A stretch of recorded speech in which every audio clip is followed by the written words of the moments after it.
Everywhere we turn today, there is a quiet weight pressing down on people's lives.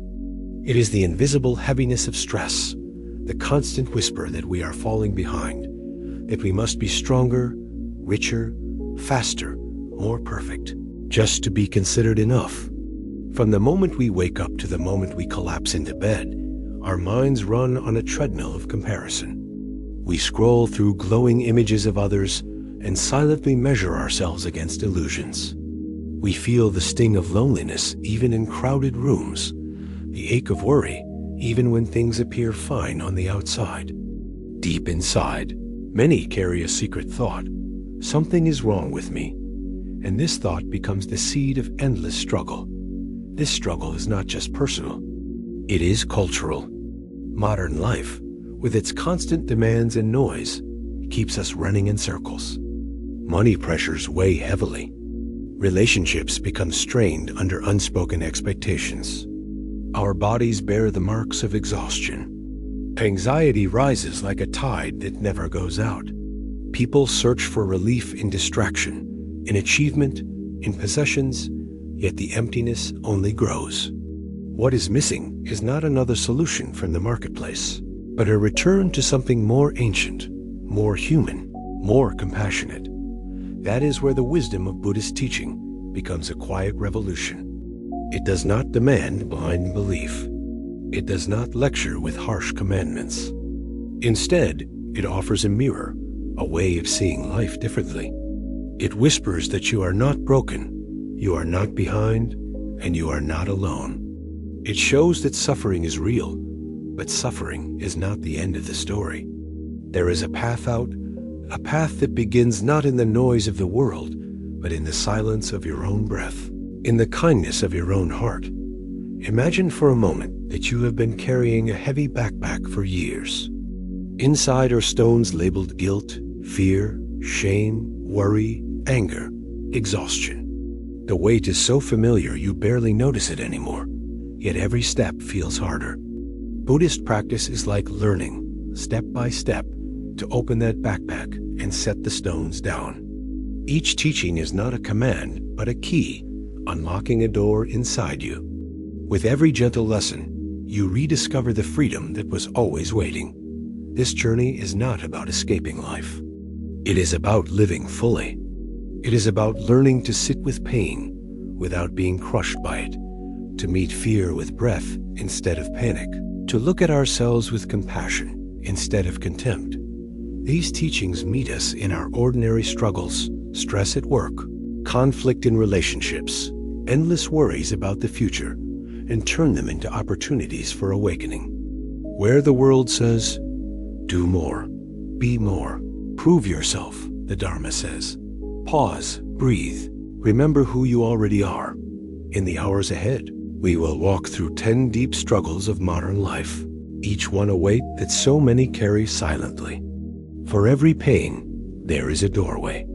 For every wound, there is a way of healing. Together, we will explore stress, money, relationships, anxiety, guilt, body image, self-criticism, regrets, the hunger for closure, and the fear of being broken. And in each one, the voice of timeless wisdom will guide us, not with judgment, but with compassion, showing a path where peace is not a faraway dream, but a living possibility in this very moment.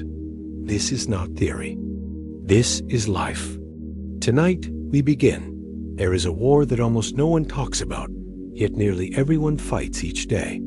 It is the silent war inside our own hearts, a constant battle with the thought that we are not enough. From the outside, lives may look complete, careers that seem stable, homes filled with the signs of success, families smiling for photographs. But when the noise of the world dies down at night, many people lie awake staring at the ceiling, carrying an ache that whispers, I am failing. I am not good enough. This quiet despair is the hidden epidemic of modern life. It rarely shows in conversations at work or in small talk with friends, but it eats away at self-worth and peace of mind. It drives people to overwork, to exhaustion, to endless comparison. always believing that happiness is just one more achievement away.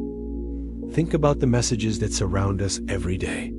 Advertising, media, even casual comments create a storm of expectations. A man is told he is only valuable if he can provide endlessly, never faltering. A woman is told her beauty must meet impossible standards, that her body is a project needing constant improvement. Children are raised in systems where their value seems measured by test scores and trophies. These voices combine into a brutal chorus, teaching us to see ourselves not as living beings worthy of love, but as unfinished products that must be perfected. The result is a society filled with people who secretly feel they are failing. Even when they are doing their best, the emotional toll is enormous. Anxiety becomes a permanent background hum, like a machine that never turns off. Depression grows in the shadows, fed by shame and comparison. Relationships suffer because when we do not feel enough, we cannot truly open ourselves to others. We wear masks, hiding our fears, pretending we are fine while inside we are crumbling. This endless striving creates exhaustion so deep that even moments of rest feel uneasy because the mind whispers, "You should be doing more." Why does this wound cut so deeply? Because human beings have a natural longing to feel seen, valued, and loved. When that need is twisted by conditions, you are only lovable if you succeed. If you look perfect, if you never fail, it creates an inner hunger that no achievement can satisfy. Each victory quickly fades, replaced by the next demand.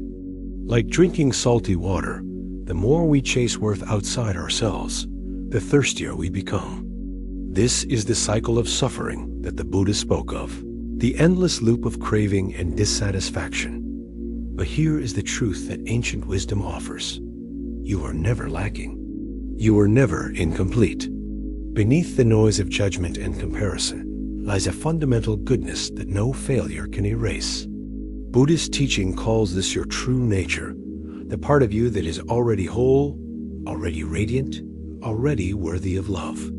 Imagine standing in front of a mirror, not to check for flaws, but to look deeply into your own eyes. Imagine seeing not the roles you play, not the mistakes you made, not the standards you chase, but the tender human being within the child who once laughed freely, the soul that longs for peace. To look at yourself this way is not arrogance. It is an act of courage. The practice begins with kindness, the simplest yet most radical act in a world that thrives on self-criticism. Instead of meeting your mistakes with harshness, you meet them with gentleness. Instead of demanding constant improvement, you whisper to yourself, "You are safe. You are trying. You are human." At first, this may feel strange, even uncomfortable. For years, the mind has been trained to attack, to compare, to belittle. To speak kindly to yourself may feel unnatural, but it is the soil where healing begins. Just as a wounded child softens in the presence of gentle care, your inner being begins to relax when kindness is offered. Consider the story of a young woman who spent years striving for perfection. She excelled in her career, but no matter how much she achieved, she felt empty. Her life was a checklist of accomplishments, yet peace always slipped away. One evening, exhausted, she sat alone in her apartment and noticed a small photograph of herself as a child. Something shifted. She realized that the little girl in that photo did not need trophies or praise to be loved. She only needed to be held, accepted, and cared for. From that day, the woman began a new practice. Each morning, she looked at that photo and spoke gently to her younger self, saying, "You are enough. I will not abandon you." Slowly, the harshness in her heart softened. She still worked hard, still cared for her responsibilities, but now she lived with a deeper compassion that no achievement could provide. This is the power of the mirror of kindness. When you see yourself not as a problem to fix, but as a being to love, the silent war begins to end. The tension in your chest loosens. The weight of comparison starts to lift. You realize that you were never fighting to become worthy. You were only fighting the illusion that you were unworthy. That illusion was powerful, but it was never the truth. Of course, kindness does not erase challenges. Bills must still be paid, responsibilities must still be met, pain will still visit. But the difference is profound. When you meet life with self-love, you are no longer carrying the burden of self-hatred on top of everything else. Imagine two people climbing the same mountain. One carries a heavy backpack filled with stones of shame and self-doubt. The other has set those stones down. The climb is still steep, but the second climber can breathe, can pause, can even look up and enjoy the view. That is what self-kindness does. It does not remove life's challenges, but it makes them bearable, even meaningful. The Buddha once said that you could search the entire world and never find anyone more deserving of your love than yourself. This is not selfishness. It is recognition of reality. When you finally treat yourself with compassion, you stop leaking your pain onto others. You stop expecting others to fill the emptiness you carry. Instead, you meet them with honesty and openness because you no longer fear your own reflection. Self-love becomes the foundation for loving others because you are no longer pouring from an empty cup. The journey is long and the practice must be repeated. Some days, the inner critic will shout louder than kindness. Some days, old patterns will return. But every moment is a new chance. Every breath is an opportunity to remember. You are not broken. You are not behind. You are enough. And as we close this reflection, the question rises: what happens when the shadow of guilt joins the chorus of self-doubt? When past mistakes weigh down the heart, kindness alone may feel too fragile. That is where the next doorway opens, a path lit by the breath itself, showing us how forgiveness can be found not in the past, but here in this very moment, in the rise and fall of each inhale and exhale. When we begin to soften toward ourselves, when the mirror of kindness starts to reveal glimpses of our true nature, another shadow often stirs from within. It is the heavy cloak of guilt, woven from past mistakes and regrets, whispering that no matter how much kindness we offer, we are still unworthy because of what we have done or failed to do. Guilt is different from shame. Shame says, I am bad. Guilt says, I have done something bad. But in modern hearts, these two often blur together, creating a constant ache. Many lie awake at night, replaying moments of failure. Words spoken in anger, promises broken, opportunities wasted. These memories circle endlessly, convincing us that we cannot change, that forgiveness is impossible. The weight of guilt is suffocating because it chains us to the past. No matter how bright the present moment might be, guilt drags us backward, forcing us to carry the same scenes over and over. It convinces us that healing requires rewriting history, yet history cannot be rewritten. This creates a cruel trap. We want peace, but peace feels locked behind doors of time we cannot reopen. And so, many continue to punish themselves long after the world has moved on, believing that self-condemnation is somehow noble, that endless self-punishment proves responsibility. But in truth, guilt that lingers too long becomes poison. It does not repair the past. It only corrodes the present. Ancient wisdom offers a way out, not by erasing the past, but by transforming how we meet it. The doorway is as close as the breath. Breath is not just air moving in and out of the lungs. It is the bridge between body and mind, past and present, pain and healing. Notice how guilt changes the breath. When shame floods the heart, the chest tightens. The breath becomes shallow. The body curls in on itself as if trying to hide. In this state, guilt hardens into stone. But when we consciously breathe slowly, gently, fully, we create space. Each inhale becomes an act of acceptance. This moment is here. Each exhale becomes a release. I let go of what no longer serves. One profound practice in Buddhism is called Tonglen, the practice of giving and receiving through breath. At first, it sounds paradoxical. You breathe in suffering, and you breathe out compassion. In the context of guilt, this practice becomes a sacred tool. Imagine breathing in your own guilt, the heaviness, the tightness, the regret, without resistance. You allow it to be present, no longer running from it. Then, as you exhale, you imagine sending out forgiveness, kindness, and light first to yourself, then to others. With each cycle, guilt is not denied or erased, but transformed. It becomes fuel for compassion, a reminder that just as you long for forgiveness, so too do others. Consider a man who once betrayed the trust of someone he loved. Years passed, yet he could not forgive himself. He believed that kindness toward himself would mean excusing his mistake, and so he chose self-hatred instead. But one day, during a meditation retreat, he was guided through Tonglen. As he breathed in, he allowed himself to feel the full weight of guilt in his chest. As he breathed out, he whispered silently, "May I find peace. May I forgive." At first, it felt impossible, but he kept breathing. With time, he began to weep. In that moment, he realized that his guilt had not been protecting the memory of the one he hurt. It had only been imprisoning him. Forgiveness did not mean forgetting or excusing. It meant opening his heart to learn, to grow, to live differently now. This is the heart of Buddhist compassion. Forgiveness is not about denying consequences, but about releasing the chain that binds us to endless suffering. The past cannot be undone, but it can be transformed into wisdom. Mistakes can become teachers if we allow them to guide us, not define us.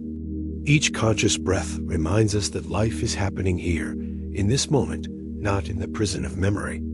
When we release guilt through breath, we create space for healing action, apologizing where possible, making amends, choosing differently today. These actions arise naturally when the heart is freed from self-condemnation. Imagine standing at the edge of a vast lake at sunrise. The water is still, reflecting the sky like a mirror. Now imagine throwing a stone into the lake. Ripples spread across the surface, distorting the reflection.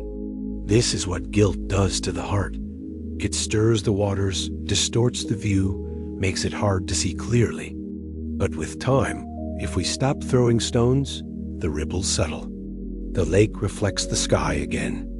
Forgiveness is not about pretending the stone was never thrown. It is about allowing the waters to settle so that clarity and peace can return.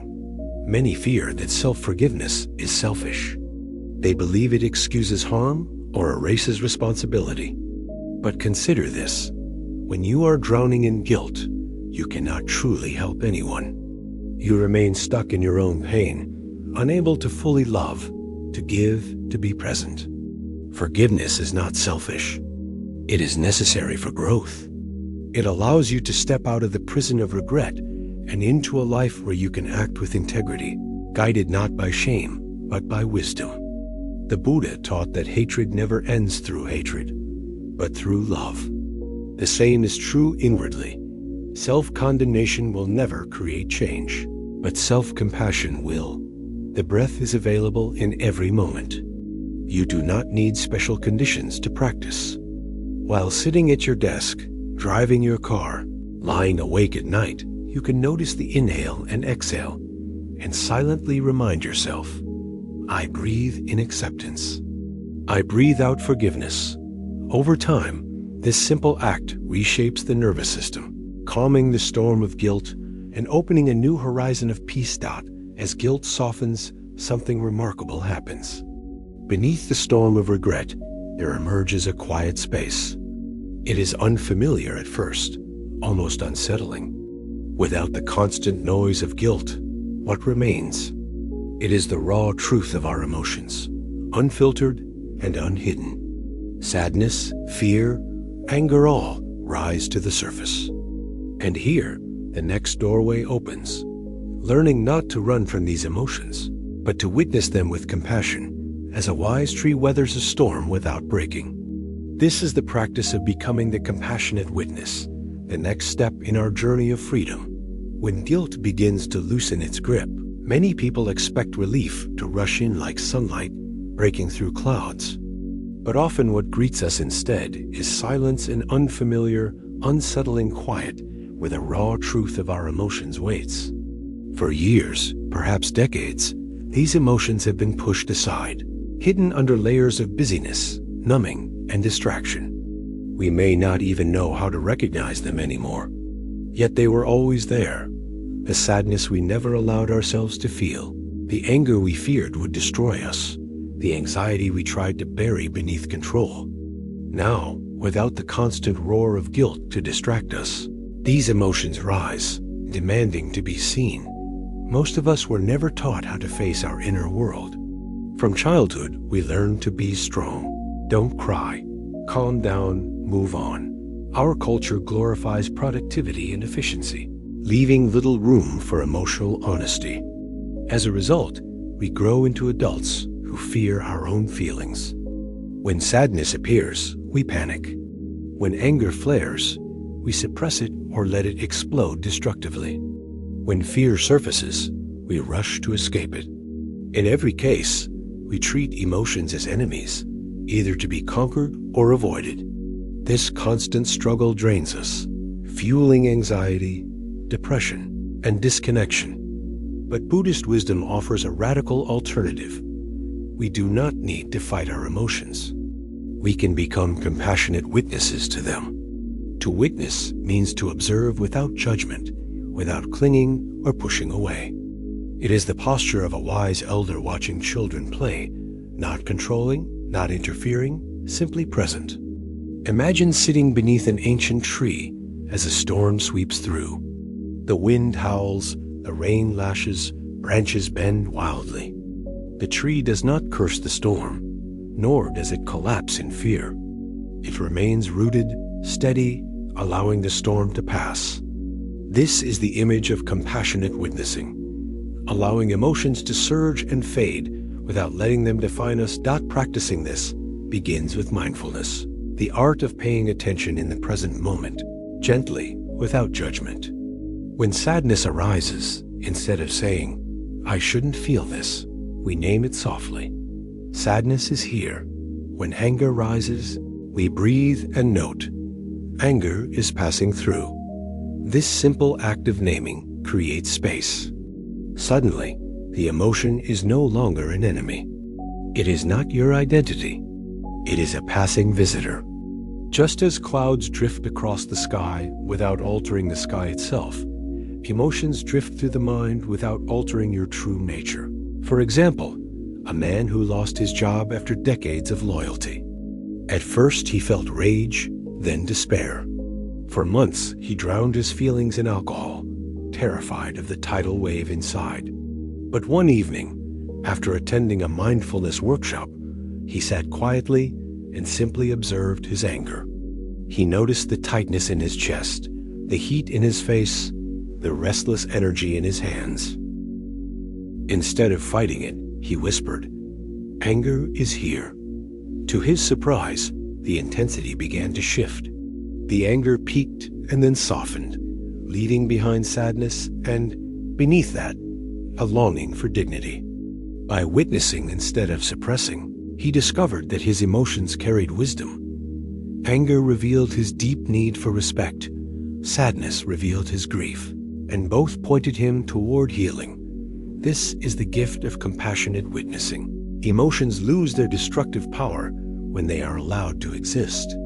The Buddha taught that pain is inevitable, but suffering arises when we resist pain.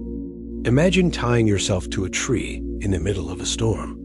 You will be thrashed and broken. But if you simply stand nearby, rooted yet flexible, the storm will pass through without destroying you. In the same way, when we cling to or fight against emotions, we suffer more than the emotion itself. When we witness with compassion, we allow the storm to move through us, and peace returns naturally. At first, this practice feels unnatural. Our reflex is to judge. I should not feel this way. Our reflex is to escape. I need to distract myself. But with patience, we begin to discover that every emotion is a messenger. Fear alerts us to potential danger, inviting caution. Anger signals that something feels unjust, urging us to set boundaries. Sadness tells us we have lost something precious, inviting mourning. Even anxiety, so overwhelming in modern life, is a messenger. It points to uncertainty, reminding us to slow down, breathe, and seek clarity. When we become witnesses instead of enemies, emotions transform from burdens into teachers. This does not mean indulging emotions endlessly.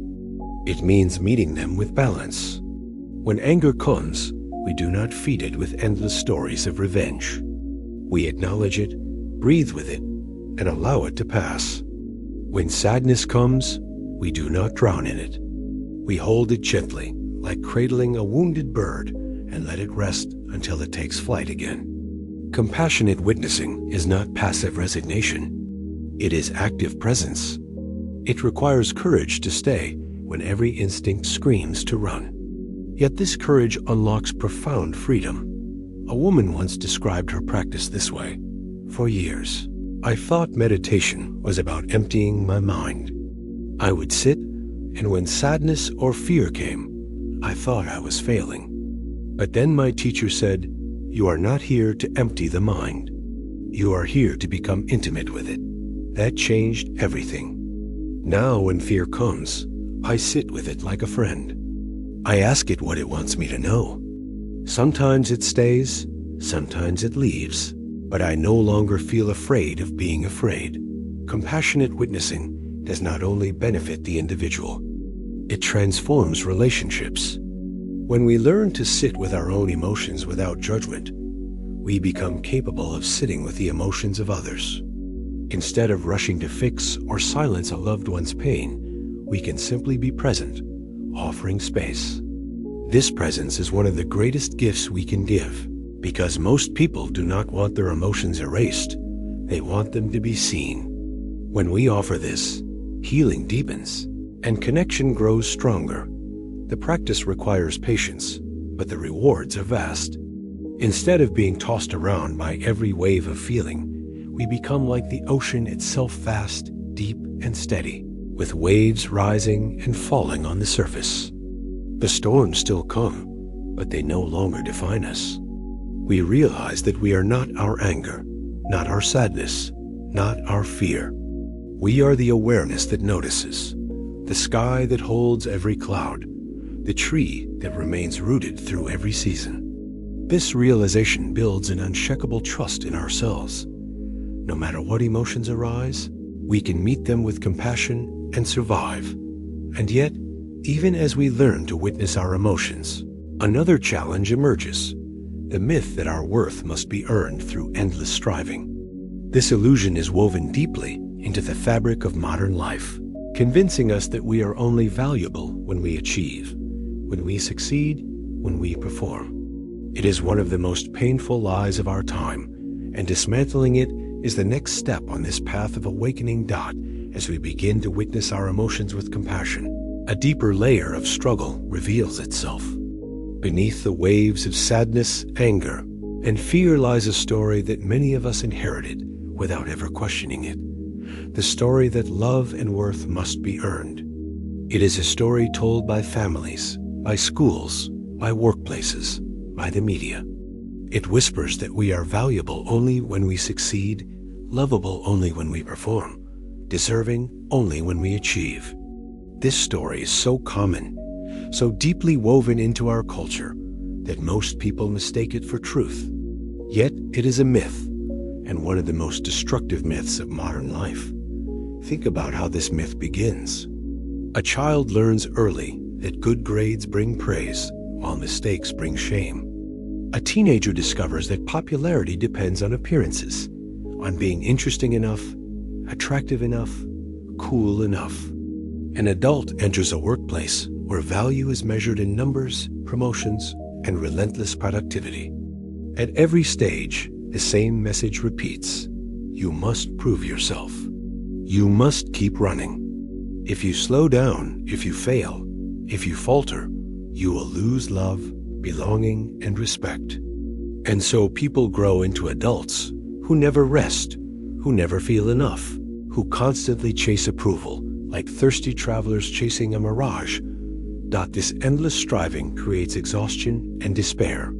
The treadmill never stops, and the horizon of enough keeps moving farther away. You achieve one goal, and immediately another appears. You prove yourself in one role, and immediately another expectation rises. This myth keeps people trapped in a cycle of fear, chasing worth outside themselves while ignoring the quiet truth within. But Buddhist wisdom points to a radical truth. Your worth is not conditional. Your value does not depend on achievements, appearances, or approval. You are enough simply because you exist. To be born, to breathe, to feel, to live, this alone is miraculous. The Buddha described the spark of enlightenment as something already present in every being, like the sun hidden behind clouds. No storm, no failure, no mistake can extinguish that light. You do not need to earn love. Love is your natural state. Consider the image of a child learning to walk. They stumble, they fall, they cry. Yet no loving parent or caregiver would withhold love until the child runs perfectly. Instead, the child is met with encouragement, with delight, with unconditional care. Somewhere along the journey into adulthood, many of us forget this truth. We begin to believe that we must master perfection before we deserve tenderness. But deep down, we are still that child, learning, stumbling, becoming.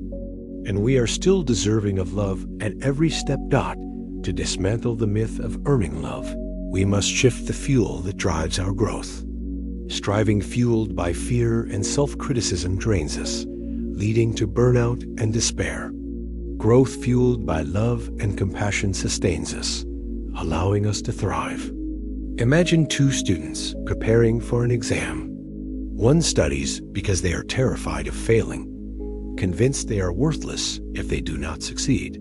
The other studies because they are curious, because they want to learn, because they value their growth.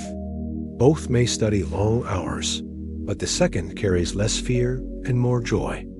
The difference is not in the effort, but in the fuel. Self-worth rooted in love transforms effort into freedom. A story is told of a monk who once lived with the constant belief that he was not good enough. No matter how long he meditated, he compared himself to others. No matter how kind he was, he criticized himself for not being kinder. His teacher listened patiently and then said, "You are like a man sitting on a treasure chest, begging for coins. The wealth you seek is already beneath you." The monk realized that all along his worth had been present. His striving had blinded him to what was already true. From that day forward, his practice shifted not to earn enlightenment, but to uncover the light that was already within. We can begin this shift ourselves through small practices. Each time the mind whispers, "You are not enough," we can pause and gently respond, "I am already worthy." Each time the heart demands perfection, we can remind ourselves, "I am learning. I am human. That is enough." These affirmations are not empty words. They are seeds planted in the soil of consciousness. With repetition, they take root, changing the very ground on which we walk. Releasing the myth of earning love does not mean abandoning growth. It means remembering that growth is healthiest when it springs from love, not fear. A tree does not strain to prove its worth. It grows because growth is its nature. A flower does not bloom to earn approval. It blooms because blooming is its gift. In the same way, when we remember our inherent worth, we are free to grow authentically, to contribute, to love, without the constant burden of proving ourselves. This truth also transforms relationships. When we believe love must be earned, we turn relationships into contract silent agreements of performance and reward. We love others conditionally, and we fear their love for us is conditional. But when we root ourselves in unconditional self-worth, We are free to love others without demand. We no longer cling to them as proof of our value. We no longer fear abandonment with the same intensity. We love from fullness rather than hunger, and this love is far more enduring. The modern world thrives on our self-doubt. Entire industries profit from convincing us that we are lacking. If only we buy this product, achieve this milestone, or look a certain way, then we will be enough. To choose self-compassion, to believe in our inherent worth, is therefore an act of quiet rebellion. It is a refusal to play the endless game of never enough. It is choosing freedom in a world designed to keep us trapped. And yet, even when we understand this truth, living it requires practice. The voices of culture, family, and inner criticism are loud. They do not disappear overnight, but each act of self-compassion is like a candle lit in the darkness. Over time, these candles illuminate the path, showing us that we were never as broken, never as unworthy. As we feared Dot when the myth of earning love dissolves, another truth rises in its place. Our bodies themselves are sacred, not because they meet any standard, but because they carry us through life. They are temples deserving of reverence, not arenas of judgment. Honoring the body becomes the next doorway on this journey, where we learn to care for the vessel of our existence with gratitude instead of criticism. In the endless noise of modern life, one of the loudest voices is the demand to reshape the body, to perfect it, to make it conform to shifting ideals. From glossy magazines to glowing screens, images bombard us with promises of happiness through transformation. Lose the weight, gain the muscle, erase the wrinkles, cover the flaws. The message is relentless. Your body is not enough as it is. And so millions wake each morning and look in the mirror not with gratitude, but with criticism. They see projects to fix, problems to solve, flaws to hide. The body becomes an enemy, a battlefield of comparison, shame, and exhaustion. This war against the body is deeply painful because it strikes at the very vessel of our existence. Our bodies carry us through every experience of life. They breathe for us, beat for us, heal for us, even when we sleep. Yet instead of reverence, we often offer them harshness. A wrinkle becomes a failure. A scar becomes a flaw. A shape or size becomes a verdict of worth. The body, which has been our loyal companion through heartbreak and joy alike, is treated as a disappointment, something to be conquered instead of cherished. The result is suffering on multiple levels. Physically, people push themselves into punishing diets, extreme workouts, or endless surgeries. Emotionally, they carry shame, convinced they are unlovable until they look different. Spiritually, they become disconnected from the sacred truth that the body is not an obstacle, but a temple, a living home for the soul. Instead of living with presence and gratitude, they live in constant conflict, measuring themselves against impossible standards. Buddhist wisdom offers a different perspective. It invites us to see the body not as a project, but as a sacred temple.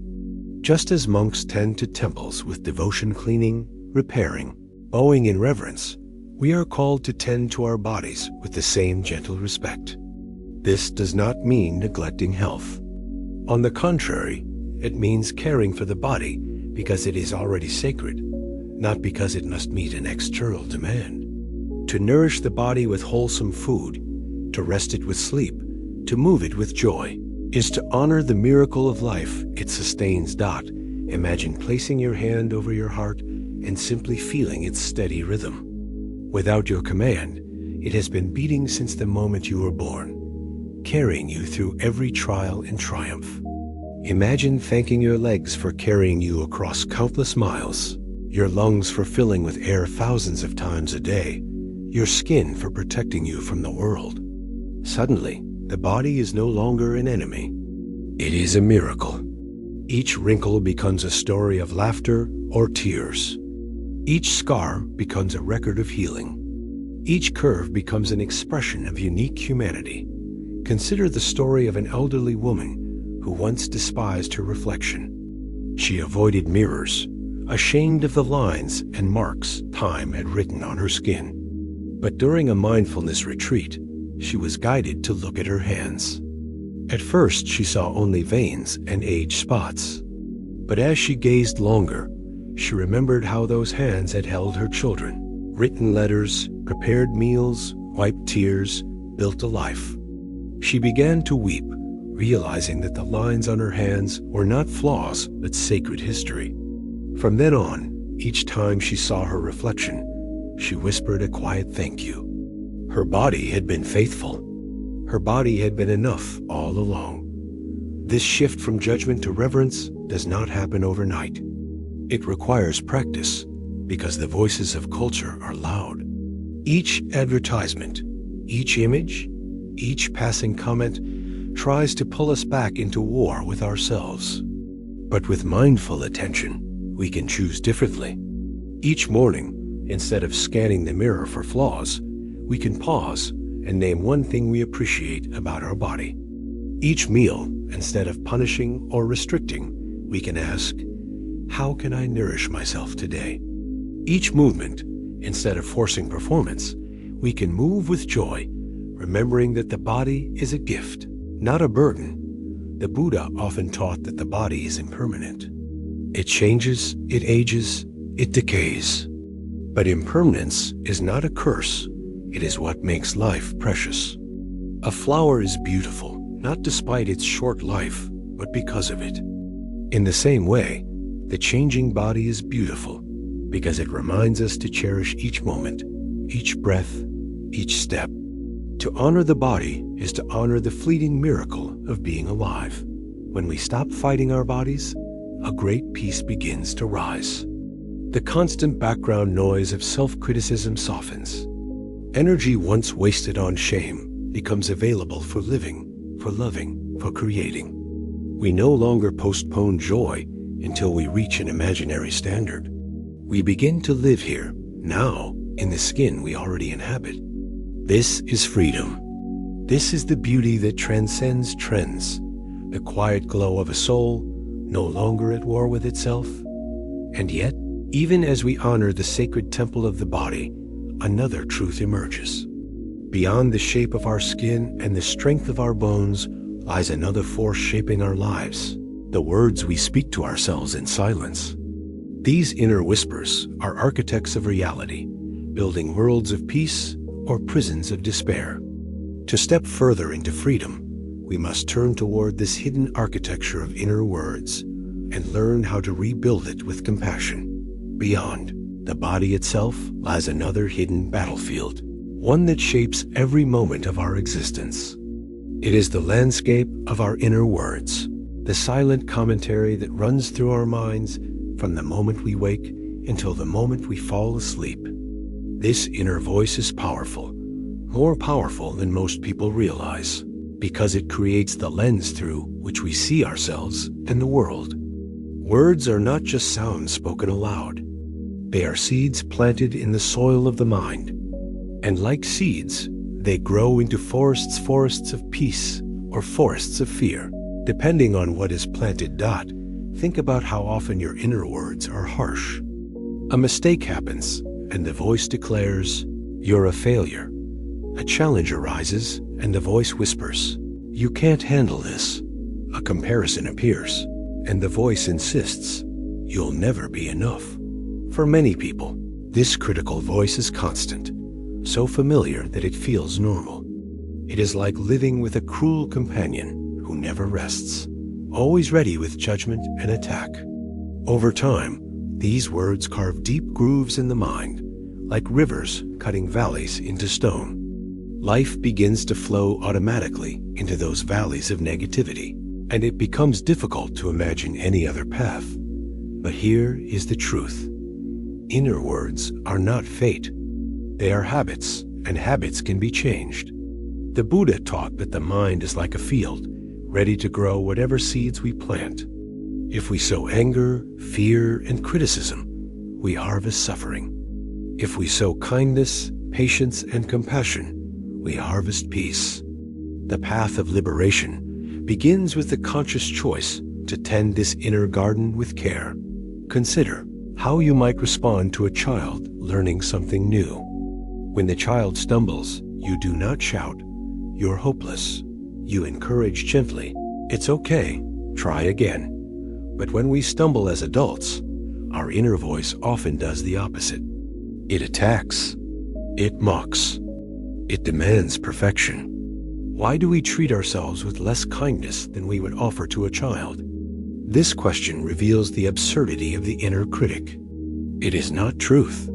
It is a habit of cruelty we have internalized. One woman discovered this during a meditation practice. She realized that for years, every time she made even a small mistake, her inner words were brutal. "You're so stupid. You'll never change." These words had become automatic, shaping her entire self-image. But through mindfulness, she began to notice them. Each time the critic spoke, she paused and gently interrupted. Instead of arguing, she replaced the attack with a new phrase, "I am learning." That takes courage. At first it felt false, but she kept repeating it. Slowly, the harsh groove in her mind began to soften, and a new path formed. Months later, she noticed that her first response to mistakes was no longer self-hatred, but curiosity. What can I learn from this? Her life had changed, not because the outer world shifted, but because her inner words did. This practice is not about denying reality. It is not about pretending mistakes are successes or covering pain with false cheer. It is about choosing words that support growth instead of destruction. When the critic says, "You'll never succeed," you can answer, "I am trying, and that matters." When it says, "You are unlovable," you can answer, "I am human, and every human deserves compassion." These responses are not fantasies. They are truths deeper and more enduring than the lies of the critic. Think of your mind as a home. If you fill it with insults, it becomes a hostile place where you cannot rest. If you fill it with kindness, it becomes a refuge where you can breathe. Every word you speak inwardly is like arranging furniture, either building comfort or cluttering the space. Over time, the choice of words determines whether your inner life feels like a prison or a sanctuary. The Buddha often emphasized the power of right speech, not only in how we speak to others, but in how we speak to ourselves. Words carry energy. They shape intentions. They influence actions. By transforming our inner words, we change the trajectory of our lives. This is why mindfulness of thought is so crucial. It allows us to catch the critic in the act and gently redirect it. Like a gardener pulling weeds, we do not need to hate the weeds.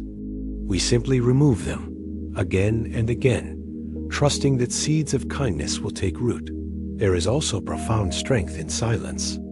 Sometimes the most compassionate response to the inner critic is not another word, but quiet presence. Instead of fueling the attack with arguments, we breathe, observe, and let the words pass like clouds. This teaches us that thoughts are not permanent, not absolute. They rise, they fall, they drift away. We are not the critic. We are the awareness that notices. Over time, this practice changes how we move through the world. When our inner words become gentler, we walk with more confidence. Challenges feel less overwhelming. Failures become lessons instead of verdicts. Relationships improve because we are no longer projecting our own self-hatred onto others. Compassion for ourselves naturally expands into compassion for those around us. Yet, even as the architecture of our inner words shifts, we often encounter another layer of pain. The quiet regrets of times when we abandoned ourselves, when we silenced our truth, when we betrayed our own needs to please others. These self-betrayals create fractures within the soul, leaving behind wounded parts waiting to be acknowledged. Healing requires more than kind words. It requires reconciliation with those forgotten parts of ourselves. And so the journey leads us forward into the practice of silent apologies and self-reconciliation, where we learn to mend the broken trust within. There comes a moment on the path of healing when the old wounds we carry rise to the surface, not as vague shadows, but as clear memories of times when we abandoned ourselves. These are the moments of self-betrayal, and they are often the most painful to face. Unlike the wounds inflicted by others, these are the wounds we created by turning away from our own truth. Perhaps we silenced our voice to avoid conflict, agreed to something we did not believe in, ignored our needs to please someone else, or pushed away our own feelings because they seemed inconvenient. At the time, these choices may have felt necessary for survival, but over the years, they accumulate, creating fractures within the heart. Deep inside, a quiet voice whispers, "You left me. You forgot me. You did not stand by me." These inner fractures weaken our trust in ourselves. When we betray our truth repeatedly, we begin to doubt our ability to protect and honor our own soul. We may achieve success in the outer world, but inside, we feel divided, uncertain, fragile. It is like living in a house with hidden cracks in the foundation. Outwardly, everything looks strong, but a subtle instability remains. This instability shows up in our relationships, our decisions, and our sense of peace. We may find ourselves desperately seeking apologies from others, hoping that if someone else acknowledges our pain, the fracture will heal. Yet the deepest betrayal was not what others did to us. It was the moment we turned away from ourselves. The path to healing begins with acknowledgement. We cannot pretend these fractures never happened. We cannot cover them with endless distractions or bury them under achievements. The only way forward is to turn back toward those wounded parts with humility and compassion. This is where the practice of silent apologies arises, a simple yet profound act of self-reconciliation. Imagine sitting quietly, hand over your heart, and recalling a moment when you abandoned yourself.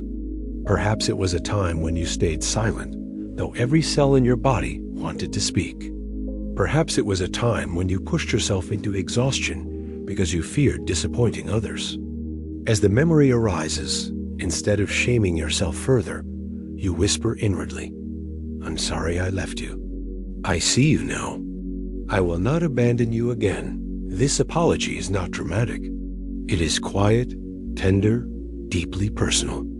But in that moment, a bridge begins to form between the fractured parts of your soul. One man described this practice after years of living with regret. As a young adult, he had chosen a career path to satisfy his family's expectations, ignoring his own dreams. Decades later, he felt hollow, as if he had lived someone else's life. At a retreat, he was guided to place his hand on his heart and speak to his younger self. With tears streaming down his face, he whispered, "I'm sorry I did not listen to you. I thought I had to earn love by being what they wanted. But I see you now. I honor you." For the first time in years, he felt peace. The apology did not change the past, but it began to heal the fracture. Silent apologies are powerful because they restore self-trust. They send a clear message to the wounded inner child. I will stand by you now. Over time, these small acts of reconciliation weave the broken threads of the soul back together. They remind us that healing is not about erasing mistakes, but about choosing differently today. The past remains part of our story, but it no longer defines our future. This practice also frees us from the endless need for others to validate our pain. While it is natural to seek apologies from those who hurt us, we often remain disappointed because others may never fully acknowledge the depth of what we endured. Silent apologies shift the focus inward, showing us that the most important reconciliation is with ourselves. When we stop abandoning ourselves, we no longer beg others to repair what only we can heal. Buddhist wisdom reminds us that compassion begins within. To cultivate kindness for others, we must first cultivate kindness for the parts of ourselves we have rejected. This is not indulgence. It is responsibility. Just as a wise parent does not abandon a child who makes mistakes, we must not abandon ourselves. Each silent apology is like a parent kneeling beside a hurt child, saying, "I see your pain. I will not ignore you again." This practice requires courage because it means revisiting places we would rather avoid. But avoidance only deepens the fracture. By turning toward our wounds with compassion, we transform them into sources of strength. Scars do not vanish, but they become reminders of resilience, evidence that we can survive and grow. Silent apologies help us carry our scars with dignity instead of shame. Imagine a tapestry torn in several places. At first, the damage seems to ruin the design. But when mended with golden thread, the tapestry becomes even more beautiful. Its scars transformed into art. This is the work of self-reconciliation. We do not hide the tears. We honor them by weaving compassion into the broken places. The Japanese art of kintsugi repairs cracked pottery with gold, making the object more valuable because of its scars. Silent apologies are our kintsugi, repairing the vessel of the soul with compassion until the cracks shine with wisdom. Over time, as we practice self-reconciliation, a deep stability begins to return. We feel more whole, more grounded, more trustworthy to ourselves. Decisions become clearer because we no longer silence our truth. Relationships become healthier because we no longer betray ourselves for approval. The inner house regains its strength, its foundation restored. And yet, even as healing deepens, life rarely offers neat endings. Many stories remain unresolved, many questions unanswered, many wounds still tender. This is where the next doorway on our journey opens. Learning to sit with unfinished stories, to find peace not in perfect closure, but in embracing the mystery of life as it is. Every human heart carries unfinished stories. They are the chapters without clean conclusions, the questions without answers, the wounds without full healing. Perhaps it is a relationship that ended without explanation, leaving behind confusion and longing. Perhaps it is a dream abandoned halfway, never to be completed. Perhaps it is a loved one lost too soon, with words of love or forgiveness left unsaid. These unfinished stories follow us like shadows. We replay them in our minds, searching for closure, convinced that only when the story is complete will peace finally arrive. Yet closure often remains elusive. Life rarely ties up every thread. Some stories remain incomplete forever. Asterisk, this longing for closure is natural. The human mind craves order. We want beginnings, middles, and endings. We want cause and effect neatly arranged. But life resists such neatness. Life is messy, unpredictable, full of interruptions and mysteries. When we demand closure before allowing ourselves peace, we condemn ourselves to endless waiting. It is like standing at a train station for a train that may never come, refusing to move forward until it arrives. In the meantime, life passes by. Buddhist wisdom offers a liberating perspective. Peace does not depend on perfect endings. Peace arises when we embrace life as unfinished. It arises when we stop demanding that every story resolve and instead learn to sit with the mess, the uncertainty, the incompleteness. This practice is not resignation. It is a courageous act of acceptance. It says, even this belongs. Even this brokenness is part of my path. Imagine a lotus flower. It does not bloom in clear water, but in the mud. Its beauty comes not from escaping the mud, but from growing through it. In the same way, our unfinished stories are not obstacles to peace. They are the fertile ground where our deepest wisdom grows. Grief, confusion, and unresolved pain become the soil from which compassion and strength emerge. We do not need to force resolution. We need to trust the unfolding. Consider a woman who lost her brother suddenly in an accident. For years, she tormented herself with questions. Why him? Why then? Why so unfair? No answer ever came. She searched for closure, but found only frustration. Then one day, during meditation, she whispered to herself, maybe peace is not in answers. Maybe peace is in carrying his memory with love. From that moment, her relationship to grief changed. She still cried, still felt the ache of loss, but she no longer waited for closure to feel whole. She allowed her unfinished story to live in her heart, not as a prison, but as a companion. This is the essence of sitting with unfinished stories. We make peace not by erasing the wound, but by embracing it as part of our journey. We whisper to ourselves, you do not have to be healed to be loved. You do not have to be complete to be whole. This truth dissolves the pressure to fix everything. It allows us to rest in the mystery, to trust that even in incompleteness, life is sacred. Practicing this requires patience. When the mind demands answers, we gently remind it, not every question will be answered. When the heart longs for closure, we whisper, peace does not wait for perfect endings. We breathe with the ache, not against it. We sit with the longing, not as enemies, but as teachers. Over time, we discover a quiet dignity in this posture. There is strength in refusing to rush healing, grace in carrying scars with openness. Unfinished stories also deepen our connection to others. When we share our unresolved pain honestly, we discover that others, too, carry unfinished chapters. Few lives unfold neatly. By acknowledging this, we create bonds of compassion.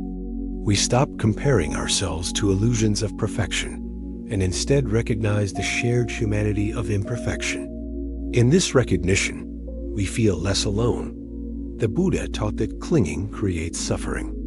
Clinging to closure, to resolution, to tidy endings is a form of attachment that binds us to pain. By releasing this clinging, we open to the truth of impermanence. Everything is changing, unfolding, incomplete. When we stop demanding that life conform to our desire for neatness, we experience freedom. We realize that peace is not the result of life's perfection, but of our willingness to embrace life as it is. Think of a song that ends on a suspended note, unresolved, leaving the listener hanging in anticipation. At first, it feels uncomfortable, but with time, that unresolved note creates its own kind of beauty, a lingering echo that invites reflection. Our lives are like that song. Not every note resolves, not every melody closes, yet the music is still beautiful. To accept this is to find peace in the very heart of imperfection. As we learn to sit with unfinished stories, we cultivate resilience. We become less fragile in the face of life's unpredictability. We no longer collapse when answers do not come. Instead, we lean into the mystery with trust. This resilience is not cold detachment, but warm acceptance. It is the strength to say, I can live fully even when things remain unresolved. And here lies the bridge to the next step of our journey. For in a world designed to profit from our insecurity, choosing to live with self-compassion and acceptance becomes more than a gentle act. It becomes an act of rebellion. It is saying no to the voices that insist we are not enough. It is saying yes to our humanity, exactly as it is. Self-compassion becomes not only healing, but revolutionary. A beacon of freedom in a culture built on self-doubt. To live in today's world is to live inside a machine designed to tell you that you are not enough. From the moment you open your eyes, advertisements, messages, and subtle comparisons surround you, whispering the same refrain. You must be thinner, richer, younger, more productive, more desirable. Every scroll on a phone becomes a reminder of what you lack. Every commercial is crafted to create a hunger, convincing you that peace will arrive only after you purchase, achieve, or transform. In such a culture, self-compassion is not a casual act, it is a rebellion. This rebellion begins the moment you look at yourself, raw and unpolished, and whisper, I love you as you are. To the world, this may seem small, but in truth, it is radical because it defies the entire structure of a society built on insecurity. Whole industries collapse if people stop believing they are broken. Billions of dollars depend on convincing you to despise your body, distrust your worth, and measure yourself against impossible standards. When you choose self-compassion, you step outside that system. You refuse to be bought, manipulated, or controlled, yet this rebellion is not loud or aggressive. It does not shout slogans or wage war against others. It is quiet, steady, disciplined. It shows up in the ordinary moments, when you make a mistake at work, and instead of calling yourself worthless, you say, "I am learning." When you look in the mirror, and instead of tearing yourself apart, you say, "Thank you, body, for carrying me." When you fail at something important, and instead of drowning in shame, you remind yourself, this too is part of being human. Each act of compassion is a refusal to conform to a world that thrives on cruelty. The power of this choice is immense. Imagine a person standing in a storm of criticism, judgment, and comparison, yet choosing to remain calm, rooted, unshaken. This is what self-compassion creates. It builds an inner ground so steady that the winds of culture cannot knock you down. You no longer run endlessly on the treadmill of proving your worth. You no longer exhaust yourself chasing an approval that never lasts. You walk your own path, guided by love instead of fear. Consider a young man raised in a family where achievement was everything. Every grade, every award, every job title became a measure of his value. For years, he lived in constant anxiety, terrified of falling short. Then, during a meditation retreat, he was invited to place his hand on his chest and whisper, "I am enough." At first, the words felt absurd, even painful. But with practice, he began to feel their truth. Slowly, he stopped living for approval. He still worked hard, but his effort was no longer fueled by fear. It was fueled by curiosity, passion, and love. His life transformed, not because the world changed, but because he stopped being enslaved by its demands. This is why self-compassion is revolutionary. It shifts the very foundation of how we live. Fear-driven striving keeps us chained, but love-driven growth sets us free. When you choose compassion for yourself, you also expand compassion for others. No longer trapped in constant competition, you begin to see others not as rivals, but as fellow travelers. Their success does not diminish you. Their struggle mirrors your own. Connection deepens, division softens, and genuine community becomes possible. Yet rebellion always carries loneliness. To step away from the crowd is to feel, at first, the ache of isolation. When everyone around you bonds over shared self-criticism, over diets, over workloads, over comparisons, you may feel like an outsider when you refuse to play that game. But with time, that loneliness transforms into freedom. The solitude of rebellion becomes the spaciousness of truth. You realize that belonging to yourself is the deepest belonging of all. The Buddha taught that liberation is not found in external approval, but in freedom from craving and fear. Self-compassion is a direct path to that liberation. Each time you choose gentleness instead of cruelty, you loosen the chains of suffering. Each time you whisper kindness to yourself, you weaken the systems that profit from your doubt. You become a quiet beacon, not only for yourself, but for others who long for another way. Think of the ripple effect of this rebellion. A parent who practices self-compassion teaches their child that worth is not conditional. A leader who practices self-compassion creates a culture of kindness instead of fear. A friend who practices self-compassion offers presence instead of judgment. The rebellion spreads not through force, but through example, touching lives silently, steadily, profoundly. And yet, even in this freedom, another lie lingers deep within many hearts, the most insidious story of all.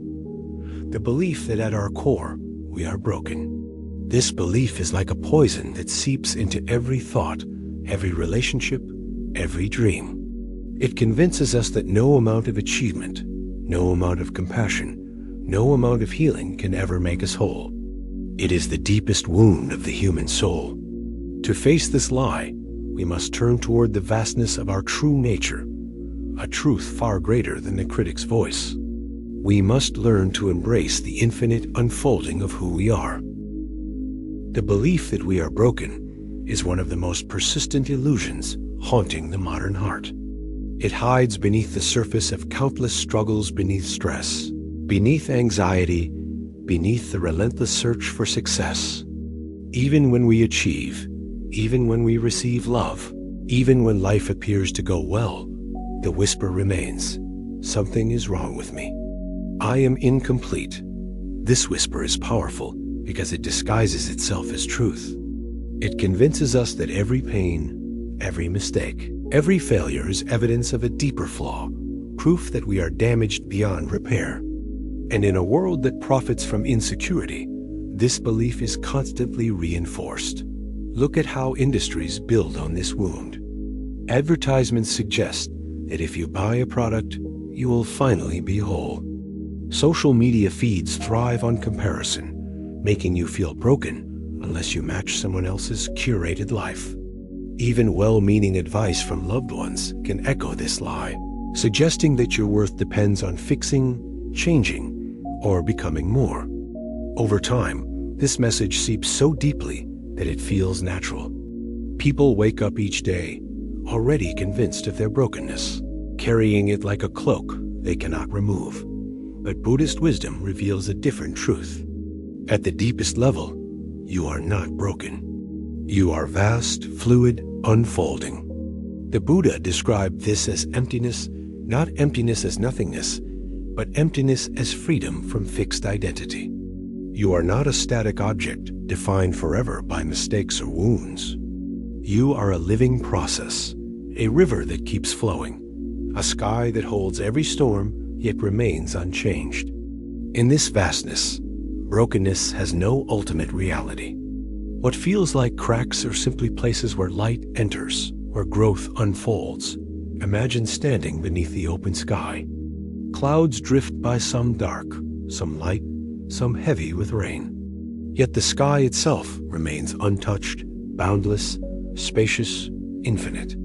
In the same way, emotions, failures, regrets, and fears pass through the mind, but they do not define the vastness of who you are. You are the sky, not the weather. You are the awareness that holds every experience without being reduced to it. When we forget this, we shrink into the storm and call ourselves broken. When we remember, we expand into the sky and see that we were whole all along. Consider the story of a man who carried deep shame for years because of a single mistake in his youth.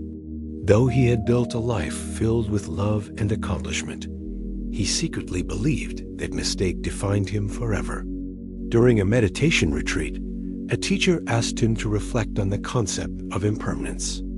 Is the self you were at 20 the same as the self you are now? She asked. Slowly, he realized that he had changed countless times since then. His shame belonged to a younger self who no longer existed. He was not frozen in that moment.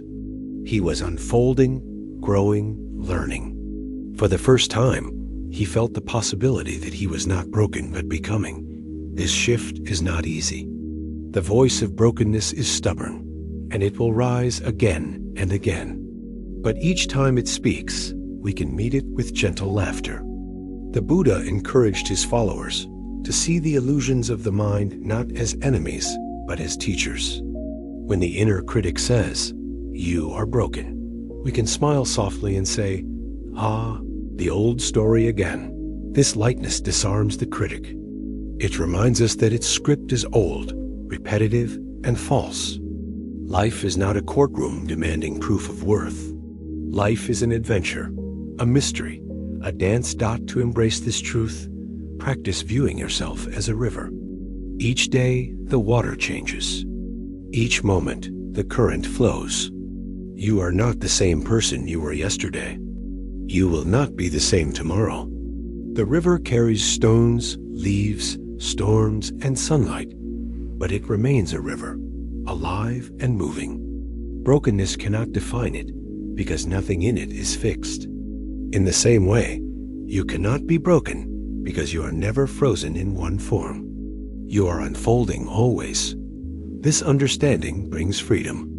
You no longer need to repair yourself as if you were an object. You no longer need to chase perfection as if wholeness lies outside you. Instead, you live with curiosity. What am I becoming today? What lesson is unfolding in this moment? You meet pain not as proof of damage, but as part of the river's flow, shaping new bends, carving new depths. The practical effect of this truth is profound. Imagine a woman who constantly tells herself she is broken because of failed relationships. Every new connection feels heavy with fear. I will ruin this too. But when she begins to see herself as unfolding rather than broken, the story shifts. Each relationship becomes part of her growth, teaching her about love, boundaries, courage. She no longer sees herself as damaged, but as learning. This shift transforms how she shows up with more openness, more compassion, less fear. When we embrace our vastness, we also embrace others differently. Instead of labeling people as broken, we see them as unfolding too.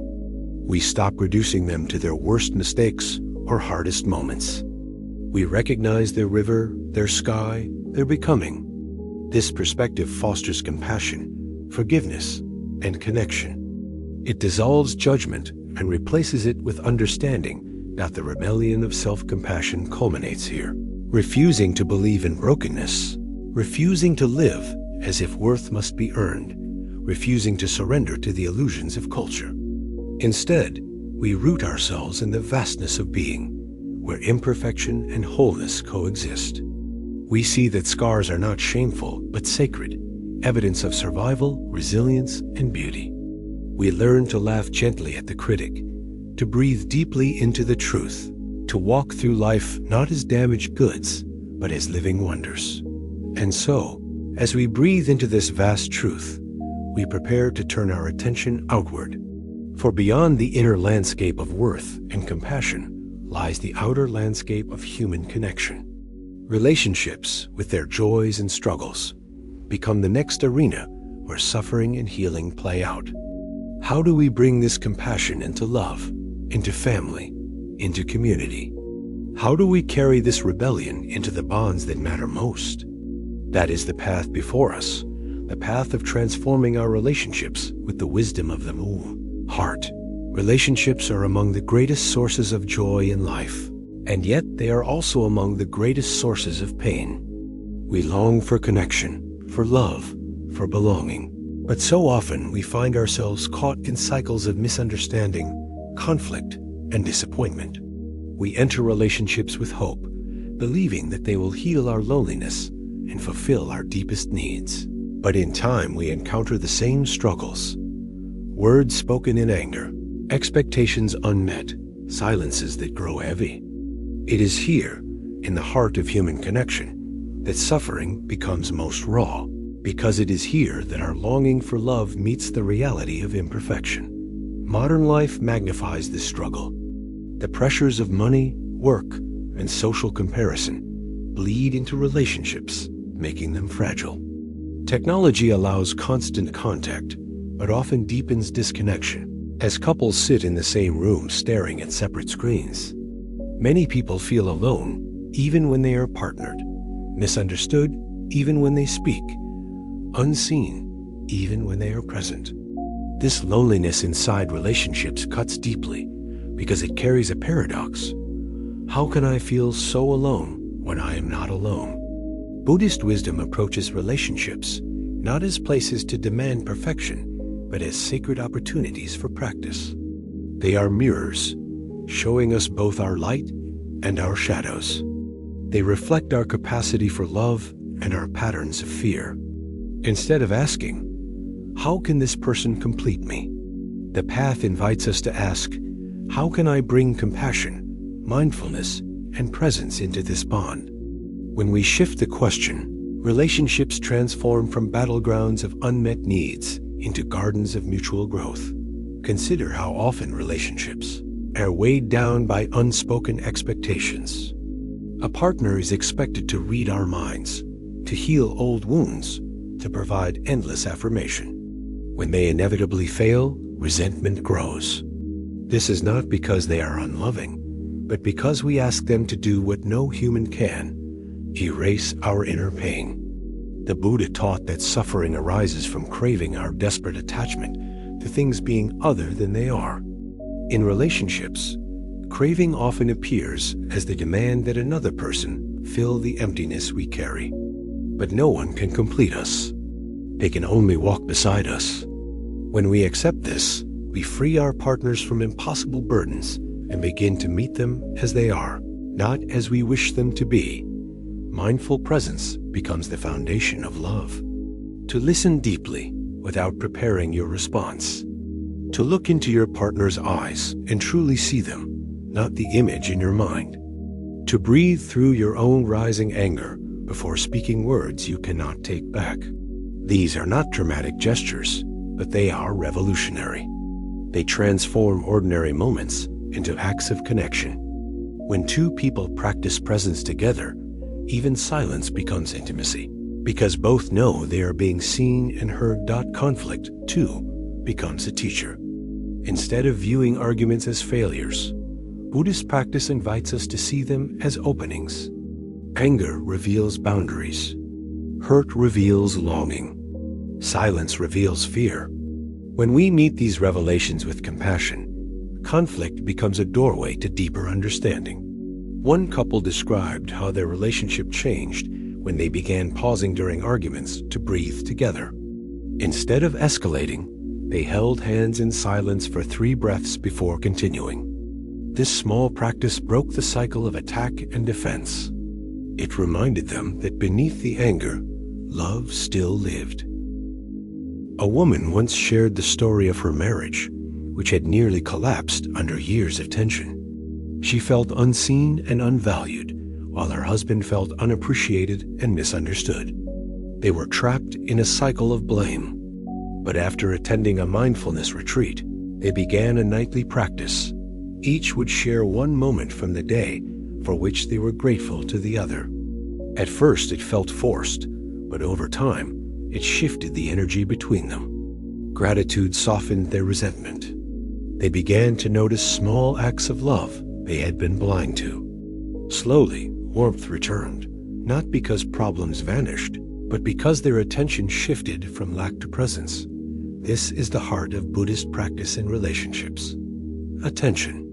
Where we place our attention determines the quality of our love.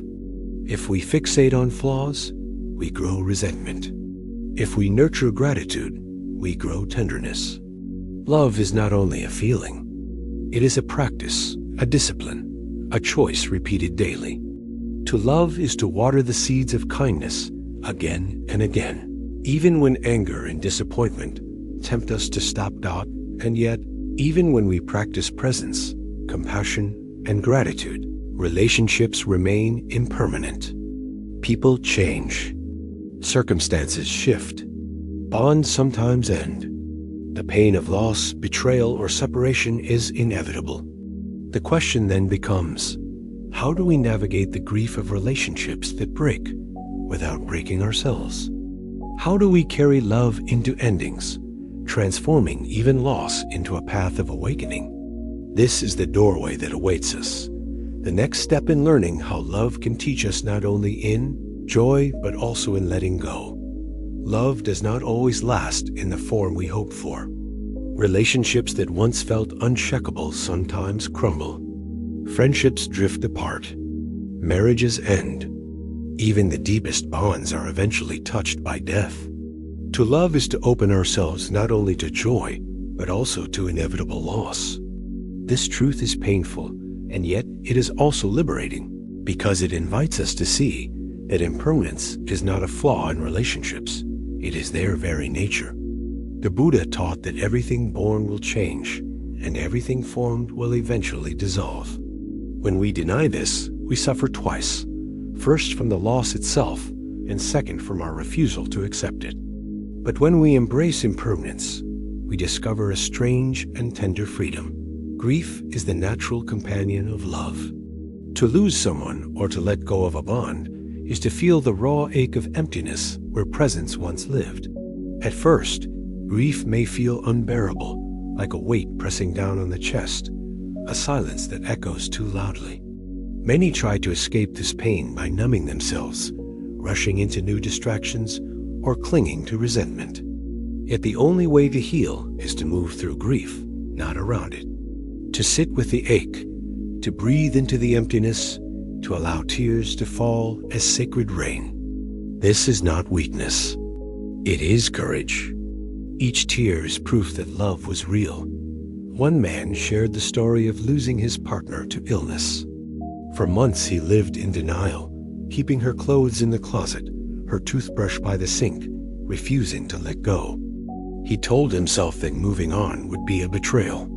But eventually, through meditation, he realized that holding on to her belongings was not holding on to her, it was holding on to pain.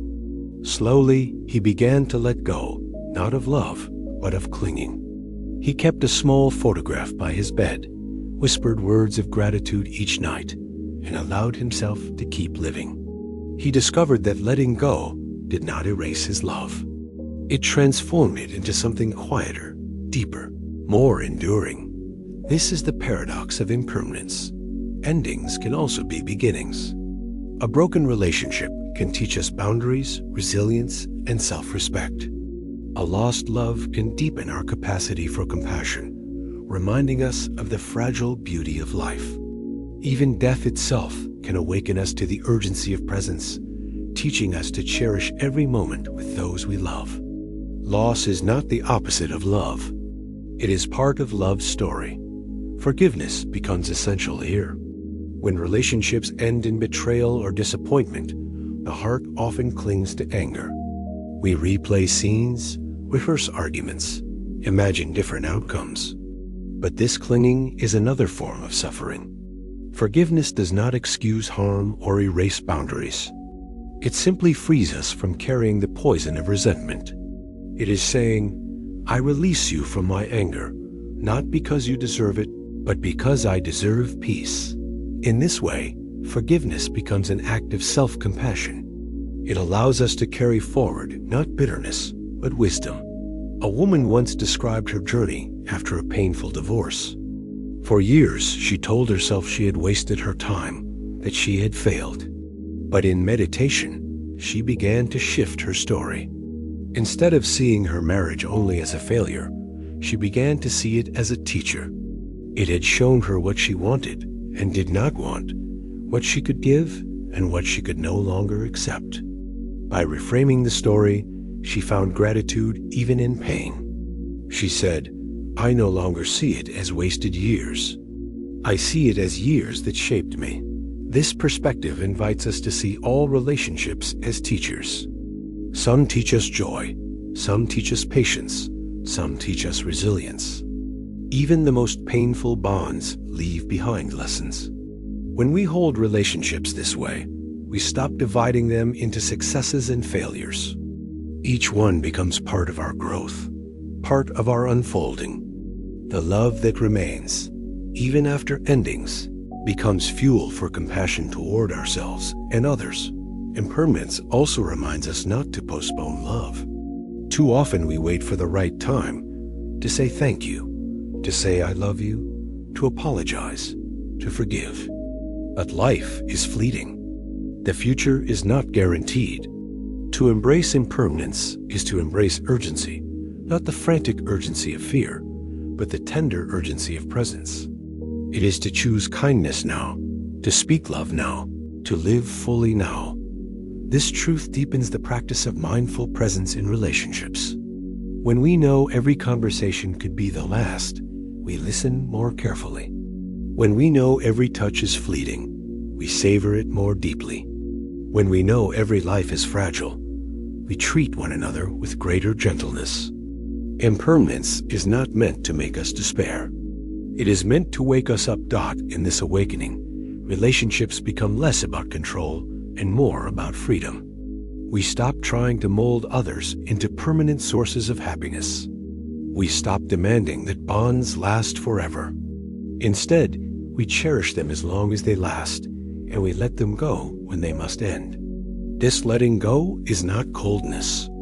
It is love in its highest form, a love that respects freedom and honors change.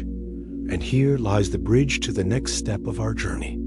For just as relationships reveal the truth of impermanence, so too does life itself reveal the constant dance of uncertainty. Anxiety, the restless mind, always leaning into the future, always bracing for what might come, arises from this uncertainty. To live fully, we must learn how to meet anxiety not with fear, but with mindfulness.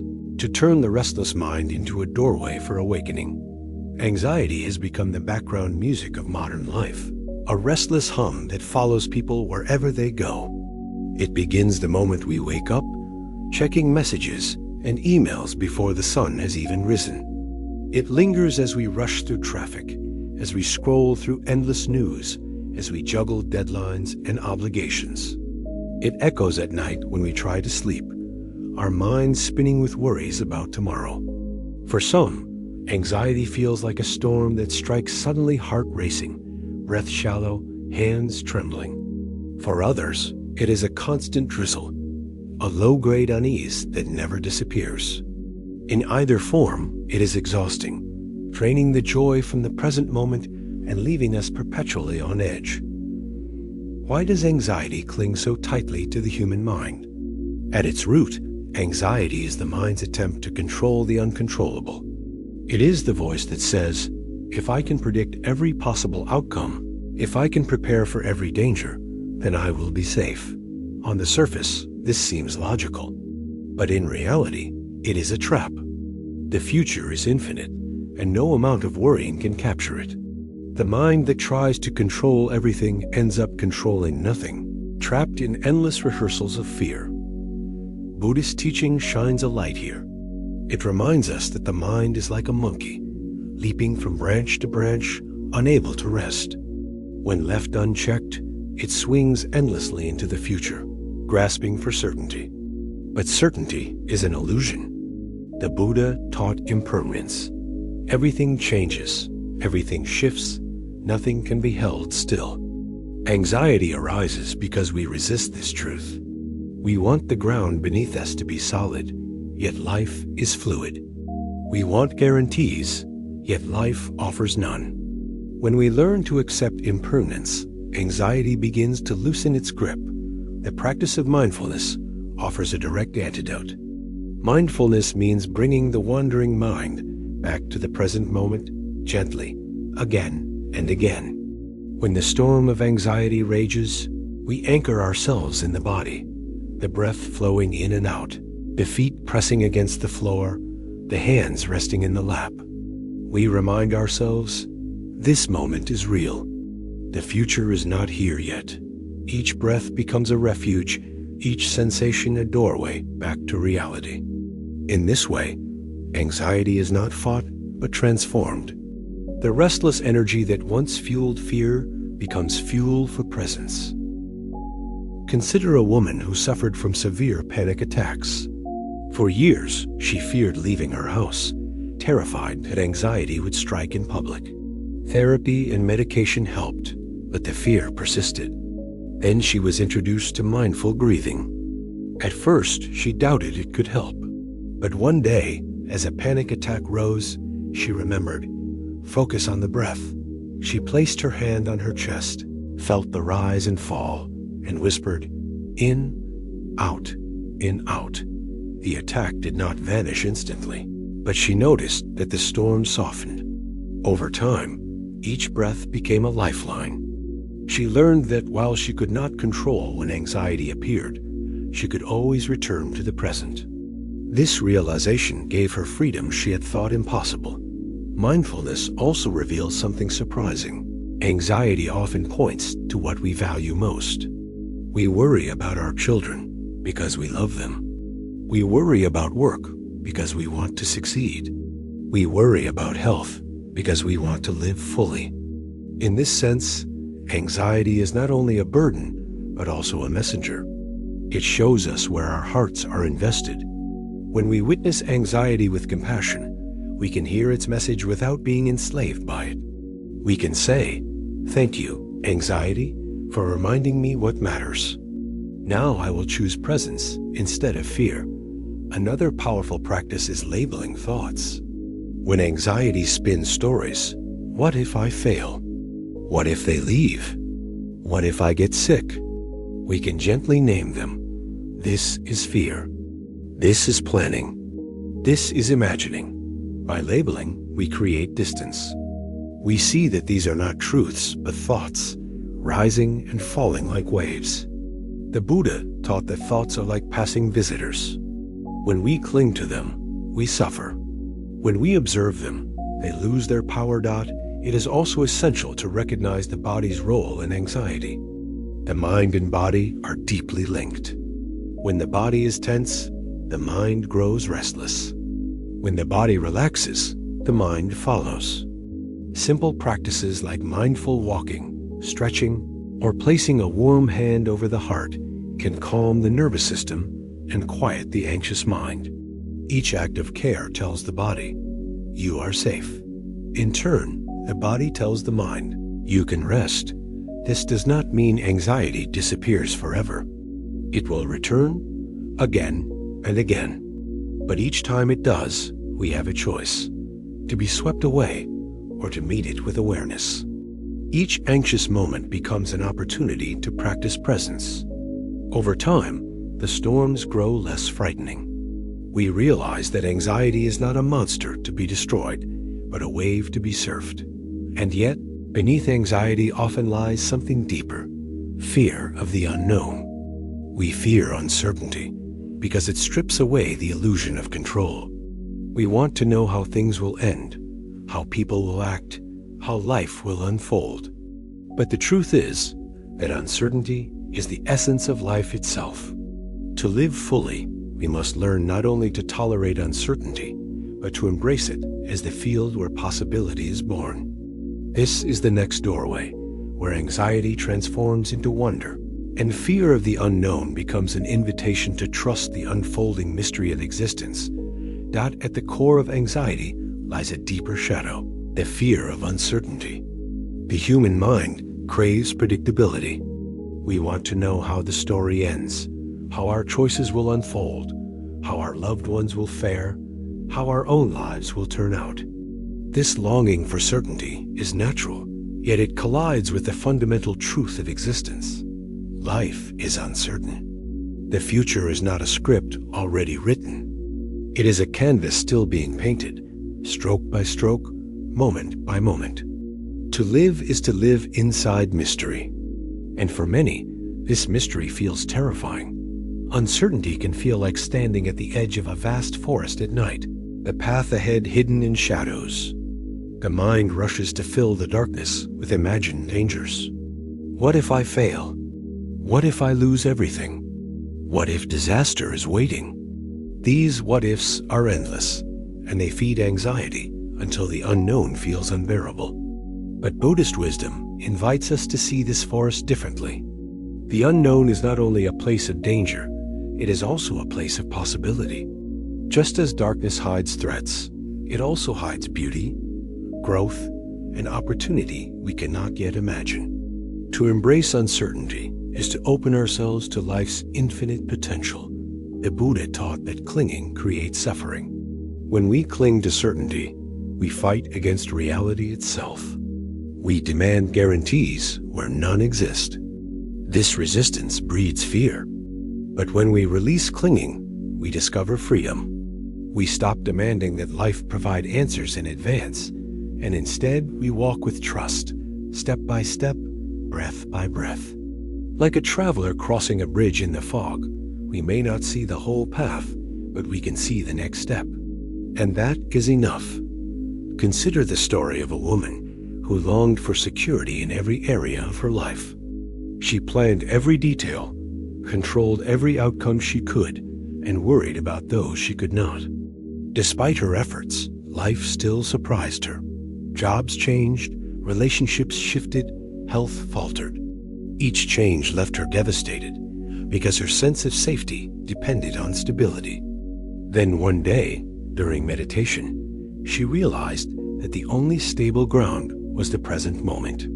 The future would always be uncertain. But this breath, this step, this moment was real. She began practicing trust in small ways, releasing her grip on plans, welcoming spontaneity, embracing change. Slowly, fear gave way to curiosity. She discovered that uncertainty was not her enemy, but her teacher, reminding her to live fully now. This shift from fear to curiosity is the heart of transforming uncertainty. Imagine a child exploring a new playground. The child does not fear the unknown slide or swing. They approach with wonder. Each new experience is discovery. As adults, we often lose this sense of wonder, replacing it with dread. But the unknown itself has not changed. Only our perspective has. By softening into uncertainty, we reclaim the openness of the child. We realize that the future is not only threat, but also possibility. Mindfulness helps us practice this shift. Each time the mind rushes into what if, we pause and anchor in what is. Instead of spinning stories about tomorrow, we return to the sensations of this moment, the breath flowing in and out, the ground beneath our feet, the sounds around us. In doing so, we remind ourselves that life is always lived here, not in the imagined future. This presence builds trust. It teaches us that even without knowing the whole path, we can survive and even thrive in each step. Trust does not mean passivity. It does not mean abandoning responsibility or ignoring preparation. It means doing what we can in the present, then releasing what we cannot control. It means planting seeds with care, but not demanding that they sprout on our timeline. It means rowing our boat steadily, while accepting that the river's current will always flow in ways we cannot predict. Is deep peace in this surrender. When we stop fighting uncertainty, we stop exhausting ourselves with impossible demands. We discover an inner spaciousness, a freedom to live without the constant weight of what if. This spaciousness allows joy to re-enter. We laugh more easily. We notice beauty more readily. We open to love more fully. Anxiety loses its grip because we are no longer trying to solve the unsolvable. Uncertainty also connects us more deeply to others. When we acknowledge that none of us knows the future, we drop the illusion of control and superiority. We stand together in vulnerability, equals in the mystery of life. This shared uncertainty becomes a source of compassion. We comfort one another, not with false promises, but with presence. I don't know what will happen, but I will walk with you. This kind of companionship is far more healing than empty assurances, because it honors truth. The practice of embracing uncertainty ultimately awakens trust, not blind trust in outcomes, but trust in our capacity to meet whatever arises. It is the faith that no matter what tomorrow brings, we can return to our breath, our presence, our compassion. This trust is not naive optimism. It is grounded wisdom. It recognizes that life will bring joy and pain, gain and loss, birth and death. But within us is a strength vast enough to hold it all. And so, as we release fear of the unknown, we prepare for the next doorway. For beneath anxiety and uncertainty lies another universal struggle, the burden of money and survival in a world that often feels merciless. Bills pile up, debts weigh heavily, and the pressure to provide can crush the spirit. How can ancient wisdom guide us through the very modern suffering of financial fear? That is where our journey now turns into the realm of wealth, poverty, and the search for enough. Few burdens press on the human heart as heavily as the struggle with money. For many, financial pressure is a constant background noise, an unease that never fully quiets. Bills arrive each month like waves that never stop crashing. Debts loom like shadows, growing larger no matter how hard we try to shrink them. The rising costs of food, shelter, healthcare, and education create an invisible weight that presses down on families and individuals alike. Even those who appear comfortable on the outside often carry hidden fear. Fear of losing stability, fear of falling behind, fear of never having enough. Modern culture intensifies this suffering by equating money with worth. Advertisements glorify wealth as the measure of success. Social media magnifies envy by showcasing curated lives of abundance and luxury. Workplaces reward endless hustle, praising exhaustion as evidence of commitment. The result is a society where many people live not only with financial stress, but also with shame, convinced that struggling with money is a personal failure rather than a reflection of larger systems. In this climate, the pursuit of money becomes not just about survival, but about identity, creating cycles of anxiety and discontent. Buddhist wisdom does not deny the importance of money. The Buddha himself understood that hunger and poverty create suffering, but he also taught that wealth alone cannot bring peace. Money can ease certain pains, but it cannot touch the deepest wounds of the heart. The endless craving for more income, more possessions, more security becomes another form of attachment, another chain binding us to suffering. Freedom does not come from denying money or worshiping it, but from transforming our relationship to it. One of the most powerful teachings in this regard is the principle of right livelihood, part of the Eightfold Path. Right livelihood asks us to earn and use money in ways that do not cause harm, that support well-being rather than exploitation. It reminds us that the way we relate to money is not separate from the path of awakening. Every dollar earned and spent carries energy. When earned through compassion and used with mindfulness, money becomes a tool for growth and generosity. When earned through exploitation or used in greed, it becomes a source of suffering. Consider a man who worked in a high-paying job that drained his spirit. Each day he came home exhausted, disconnected from his family, and increasingly bitter. He told himself he had no choice, that money was everything. Yet deep down he knew he was betraying his heart. Eventually, after much reflection, he left that job for work that paid less but aligned with his values. At first, the adjustment was hard, but over time, he discovered a new richness: time with his children, peace of mind, energy for creativity. His life was no longer dominated by the fear of not having enough. Instead, it was guided by the joy of living in integrity. This story highlights another truth. The idea of enough is not a fixed number. It is a state of mind. For some, abundance is measured in possessions. For others, it is measured in freedom, time, or relationships. The Buddha taught contentment as a form of wealth greater than gold. A person with little but a peaceful heart is richer than someone with much but endless craving. Contentment does not mean complacency.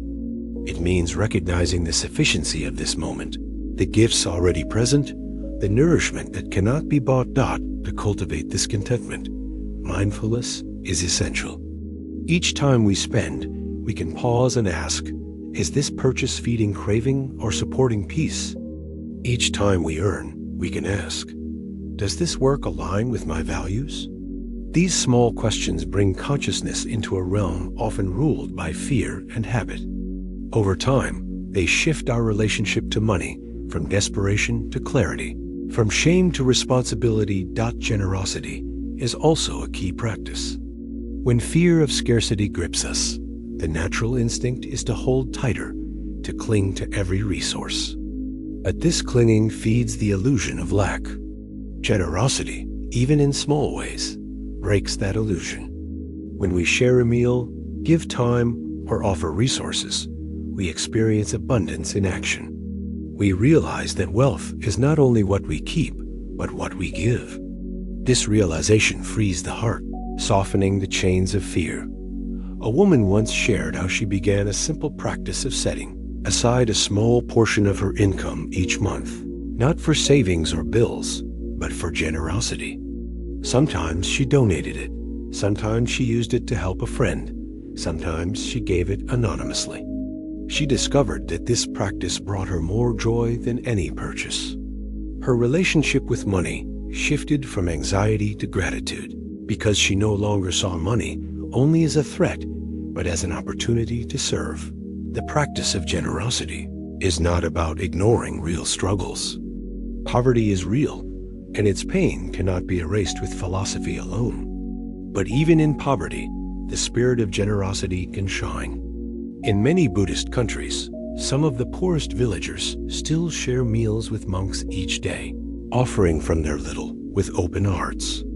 This generosity is not about amount, it is about spirit. It says, "I am not defined by scarcity. I am defined by love. Money will always be part of life. Bills will need to be paid, needs will arise, economies will rise and fall. But suffering arises when we believe that money alone determines our worth or our peace. By practicing right livelihood, contentment, mindfulness, and generosity, we transform money from a chain into a tool. We learn that true wealth is not measured in possessions, but in freedom, compassion, and presence. And yet, even when financial burdens ease, another shadow often remains, the knowing emptiness that no amount of wealth can fill.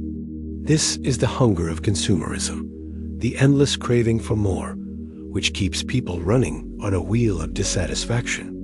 To step off that wheel, to discover the joy of simplicity, becomes the next step of the journey. Even when the bills are paid and there is food on the table, many people still feel a restless hunger. This hunger is not for survival, but for satisfaction. It is the craving for more, the bigger house, the newer car, the latest phone, the endless upgrades that promise happiness just beyond reach. Consumer culture feeds this hunger skillfully, planting seeds of desire in every advertisement, every store display, every scroll of social media. The message is relentless. What you have is not enough, and therefore who you are is not enough. This cycle of craving becomes a wheel that spins without end, leaving people exhausted yet unsatisfied. The Buddha named this cycle clearly. It is the wheel of craving, the endless cycle of wanting that can never be fully satisfied. One desire fulfilled gives rise to the next. A person buys a new phone, and within months another model appears. A family moves into a larger house, and soon that house feels too small. The momentary pleasure of acquisition fades quickly, replaced by the next craving. Psychologists now call this the hedonic treadmill. We run harder and harder, yet remain in the same place emotionally. The Buddha recognized this truth over 2,000 years ago. Craving is a fire that consumes, but never fills. To step off this wheel requires a radical shift in perspective. Instead of asking, "What can I get?" we begin to ask, "What can I release?" Instead of measuring life by accumulation, we measure it by presence. Simplicity becomes not a deprivation, but a liberation. It is the art of finding joy in what already is, of cherishing the ordinary, of discovering richness in the absence of excess. Consider the story of a man who once defined his success by possessions. Each year he set a new financial goal. Each year he bought more. His home grew larger, his car more expensive, his gadgets more advanced. Yet despite all this, he felt restless, unable to relax, always chasing the next acquisition. Then he attended a retreat where the monks lived with almost nothing: simple robes, a bowl, a mat. Yet they radiated peace and joy. The contrast struck him. He began to experiment with simplicity, selling items he never used, practicing gratitude for what remained, shifting his focus from owning to experiencing. Slowly, the restlessness softened. He discovered that simplicity brought him more freedom than wealth ever had. Simplicity does not mean poverty. It does not mean rejecting comfort or refusing beauty. It means choosing intentionally, freeing ourselves from the illusion that more is always better. It is asking, Does this truly serve my well-being? It is noticing how often purchases are driven, not by need, but by comparison, not by joy, but by fear of missing out. Each time we resist that pull, we reclaim a piece of our freedom. Mindfulness is again the key. Before buying something, we can pause and breathe. We can ask, am I seeking this because it will truly nourish me, or because I am chasing an image? Over time, this pause reveals how often craving disguises itself as necessity. With this awareness, we make different choices fewer, simpler, more aligned with our values. Another practice is gratitude.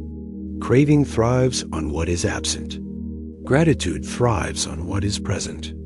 Each day, by naming what we already have, we shift attention from lack to abundance.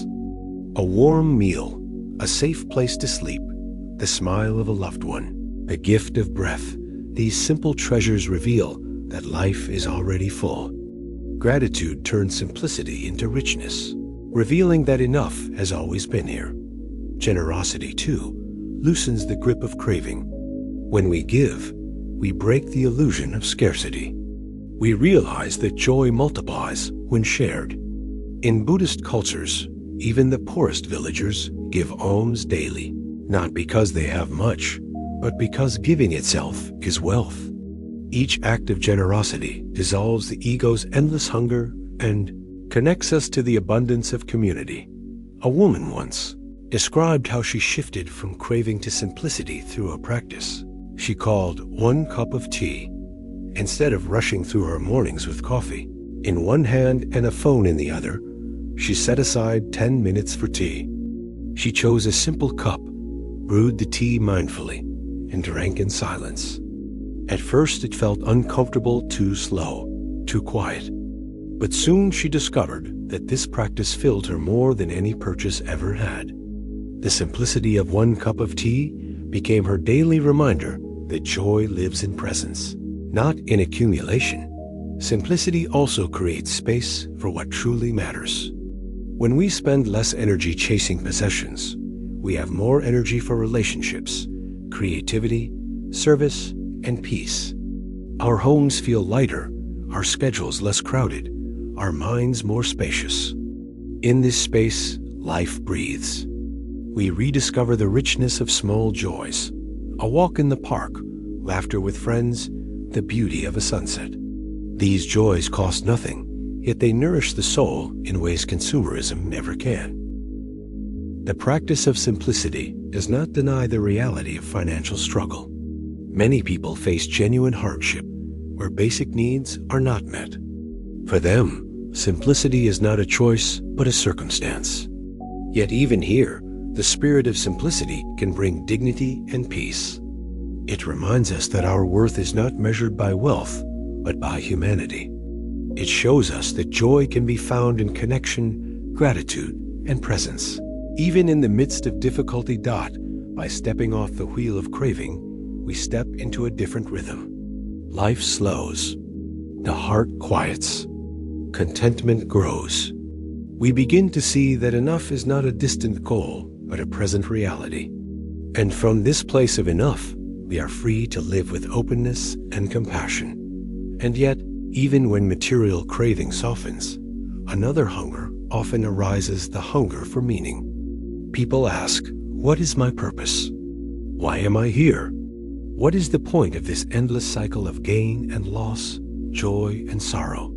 This hunger for meaning, when left unexamined, can fuel despair. But when guided by wisdom, it becomes the doorway to awakening. It is here that we must turn next to the quest for meaning, the spiritual thirst that lies beneath all other desires. Beneath all the struggles with stress, money, relationships, and anxiety lies a deeper question that hums quietly in every human heart. Why am I here? This question may surface late at night when the noise of the day fades and silence presses in. It may rise after loss, when grief strips away distractions. It may appear in moments of success, when achievements feel strangely hollow. No matter when it comes, the question is the same. What is the meaning of this life I am living? Modern culture often offers shallow answers. Your purpose is to succeed. Your purpose is to consume. Your purpose is to be admired. Yet, those who chase these answers eventually discover their emptiness. Success brings temporary pride, but not lasting peace. Consumption fills the body, but not the soul. Admiration fades as quickly as it is given. And so, many find themselves adrift surrounded by things, yet starving for meaning. Buddhist wisdom invites us to look deeper. It teaches that life's meaning is not something given from outside, but something realized within. The Buddha did not hand his followers a rigid creed. Instead, he invited them to look directly into their own experience, to see suffering clearly, and to discover the path that leads beyond it. In this way, meaning is not a prize waiting at the end of a journey, but a truth unfolding in each step of the journey itself. One of the core teachings, the Four Noble Truths, shines a light here. The first truth acknowledges suffering. Life contains pain, dissatisfaction, impermanence. The second truth reveals its cause: craving, clinging, ignorance. The third truth offers hope. Suffering can be transcended. And the fourth truth shows the way, the Eightfold Path, a life of wisdom, ethics, and meditation. In this framework, meaning arises not from escaping suffering, but from transforming it.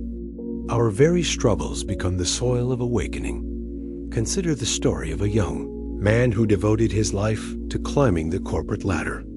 He told himself that his purpose was to reach the top, to achieve the recognition he had always craved. For years, he sacrificed sleep, relationships, and health for this pursuit. Finally, he reached his goal, but instead of joy, he felt emptiness. Is this all? He wondered.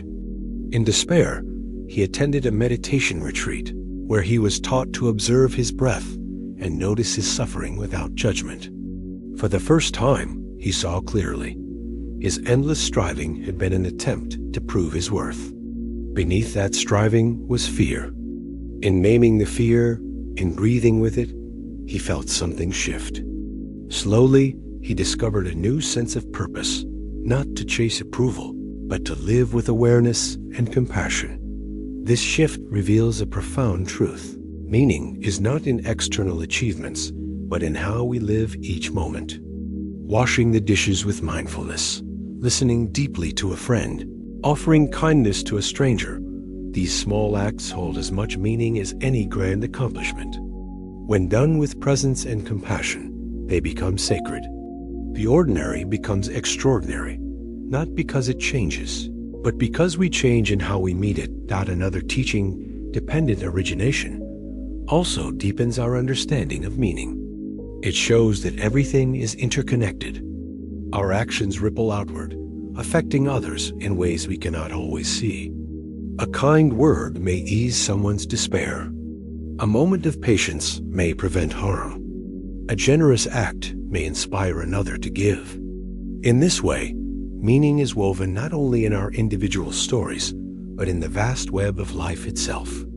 To live with awareness of this interconnectedness is to live with purpose, because each act becomes part of a greater whole. This perspective frees us from the burden of needing one grand mission. Many people feel anxious because they believe they must discover the one purpose of their life. But in Buddhist practice, purpose is not singular or fixed. It unfolds in layers, shifting with circumstances. At times, our purpose may be to care for a child. At other times, it may be to heal ourselves. At still other times, it may be to serve our community. Each purpose is valid, each moment meaningful, because all are expressions of awakening. Think of a candle. Its purpose is not only to shine in one place or for one task. Its purpose is simply to burn, to give light wherever it is. In the same way, our purpose is not one rigid role, but the unfolding of compassion, presence, and wisdom in whatever life asks of us. We are not defined by titles or accomplishments, but by how we bring light into each situation. This Truth also transforms how we view mortality. For many, death feels like the ultimate thief of meaning. What is the point, people ask, if everything ends? But the Buddha taught that impermanence does not negate meaning. It creates it. Just as a flower's beauty is intensified by its brief life, our lives are precious because they are finite. Death is not the end of meaning, but its frame, reminding us to live fully, to love deeply, to awaken now. And yet, even with this wisdom, the search for meaning is not easy. The mind resists silence, filling itself with distractions. The heart resists vulnerability, afraid to face its longing. To truly encounter meaning requires courage, the courage to stop running, to sit with the great questions, to let them transform us. This is the work of spiritual practice. It is not about finding perfect answers, but about living fully into the mystery dot. As we walk this path, we discover that meaning is less about what we achieve and more about how we awaken. Each moment of mindfulness, each act of compassion, each step taken in awareness becomes a thread in the tapestry of purpose. Slowly, the question, "Why am I here?" transforms into, "How can I be fully here?"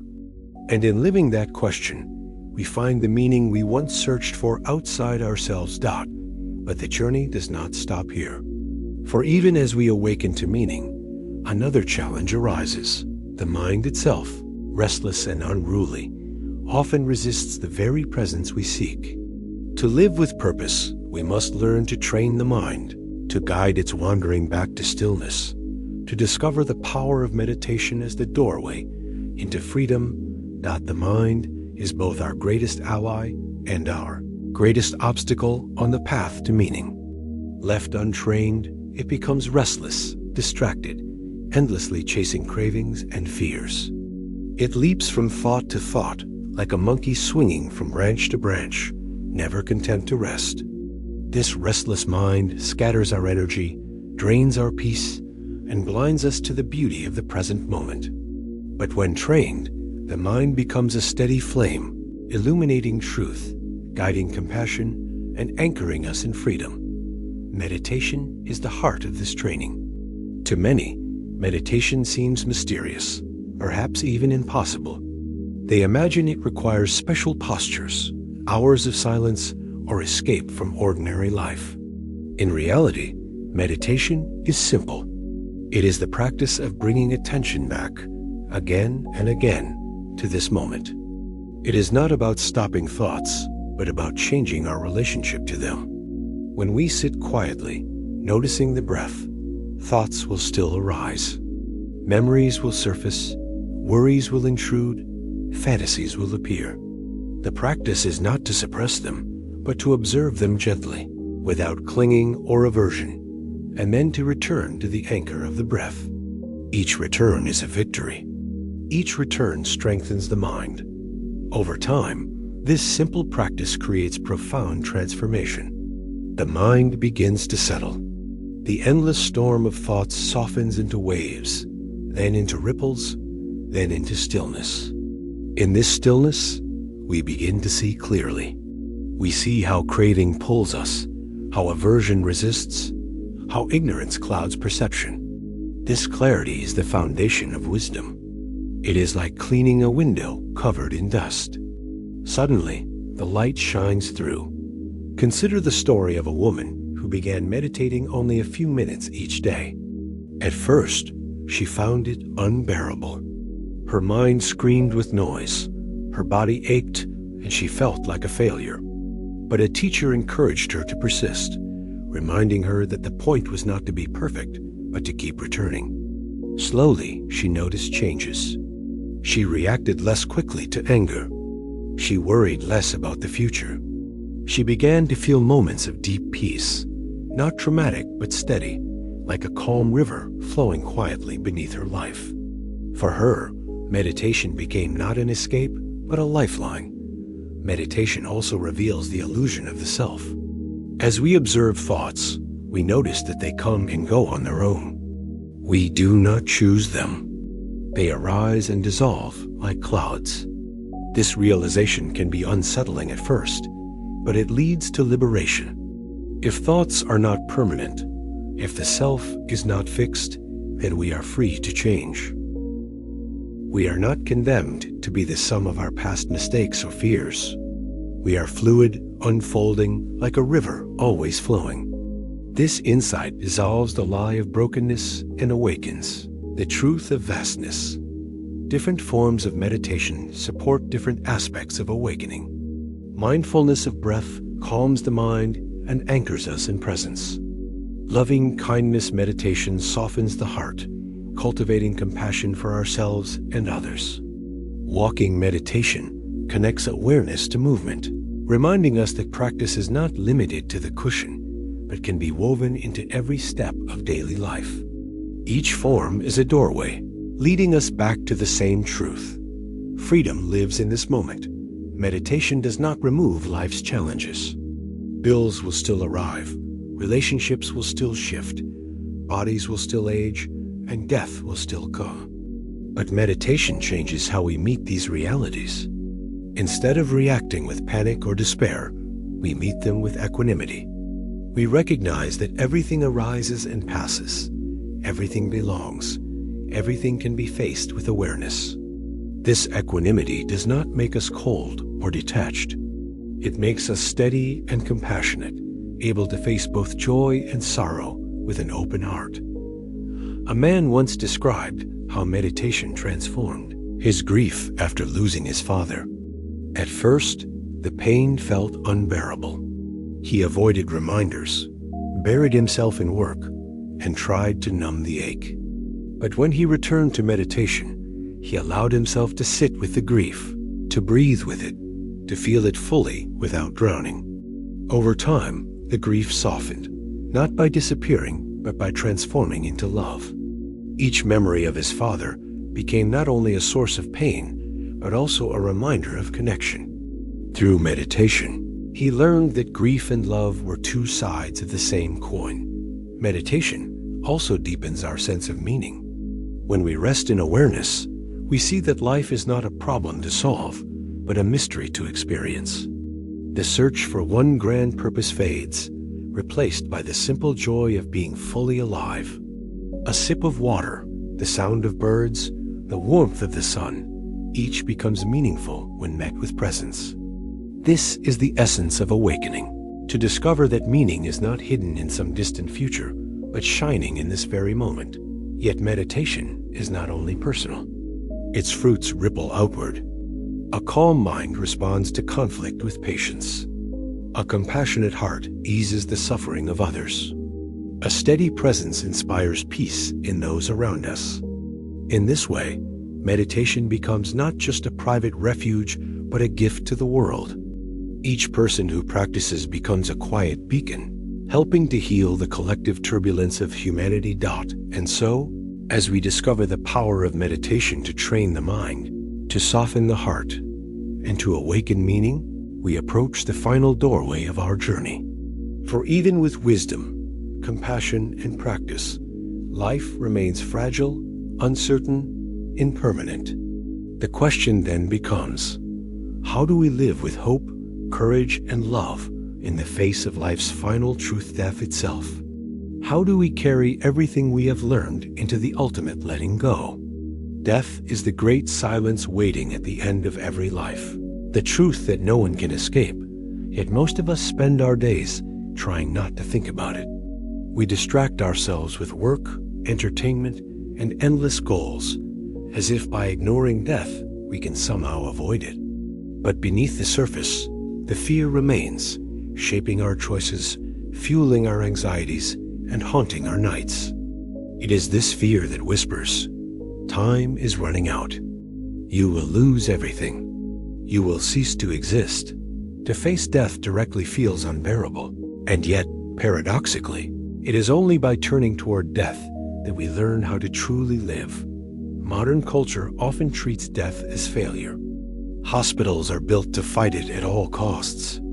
Advertisements glorify youth, promising to erase every wrinkle, to deny every sign of aging. Conversations about mortality are pushed aside, considered morbid or inappropriate. Yet in denying death, we deny life. For life and death are not opposites. They are intertwined. Every breath is both a beginning and an ending. Every day we live is one day closer to our last. To live in denial is to live half asleep, unable to grasp the fullness of existence. Buddhist wisdom offers another way. The Buddha taught impermanence as a central truth. Everything that arises will pass away. Flowers bloom and wither. Seasons turn. Bodies grow and decay. Nothing is permanent, not even our own lives. This is not meant to depress us, but to awaken us. By remembering death, we remember the urgency of living with awareness, compassion, and love. Death is not an interruption of life's journey, but part of it. The final teacher reminding us that nothing can be clung to, that every moment is precious. Consider the practice of Maranasati, or mindfulness of death. In this practice, practitioners reflect regularly on the certainty of death and the uncertainty of its timing. This is not meant to create fear, but clarity. When we remember that we could die today, we stop wasting time on trivial grudges, empty pursuits, or endless procrastination. We begin to ask, if this were my last day, how would I want to live it? This question does not paralyze. It liberates. It guides us back to what matters most: kindness, presence, love. A man once shared how his life transformed through this practice. For years, he worked constantly, sacrificing time with family to climb the ladder of success. Then he attended a retreat where he was guided to imagine his own deathbed, to picture himself looking back at his life. The exercise shattered him. He realized that on his deathbed, he would not care about promotions or possessions, but about the love he had given and received. From that moment, he changed his priorities. He began leaving work early to spend time with his children. He listened more, rushed less, forgave more quickly. By facing death, he found life. Another powerful teaching is the understanding of non-self. Much of our fear of death comes from the belief that we are fixed, separate selves that must cling to existence. But when we look closely, we see that the self is not permanent. It is a collection of changing processes: body, feelings, thoughts, consciousness. Just as a flame appears continuous, but is in fact ever-changing, so too are we. Death is not the annihilation of a permanent self, but the continuation of impermanence. When we release the illusion of a fixed self, death becomes less threatening. It is not the destruction of what we are, but the unfolding of what has always been. Change. Meditation on death also deepens gratitude. When we remember that time is limited, even ordinary moments shine. A sip of water, a conversation with a friend, the warmth of sunlight, all become treasures. Gratitude transforms fear into wonder. Instead of asking, "How can I avoid death?" we begin to ask, "How can I cherish life?"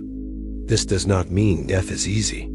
Grief for those we lose is real, and fear of our own end still arises.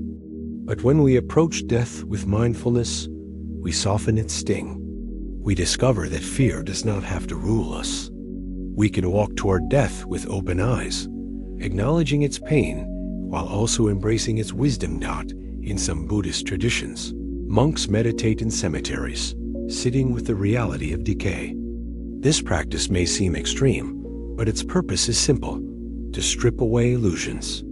By seeing directly that bodies age and return to the earth, practitioners free themselves from clinging.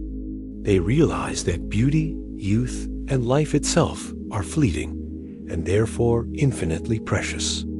Death becomes not a terror to avoid, but a truth to embrace. When we integrate this awareness into daily life, everything changes. We argue less because we know time is short. We forgive more easily because we see how fragile we all are. We savor moments because we know they will not come again. In this way, death becomes a guide, teaching us to live not tomorrow, not someday, But now, and yet, even as we embrace death as a teacher, another question remains. How do we meet the moment of dying itself? How can we prepare to let go with peace, courage, and love?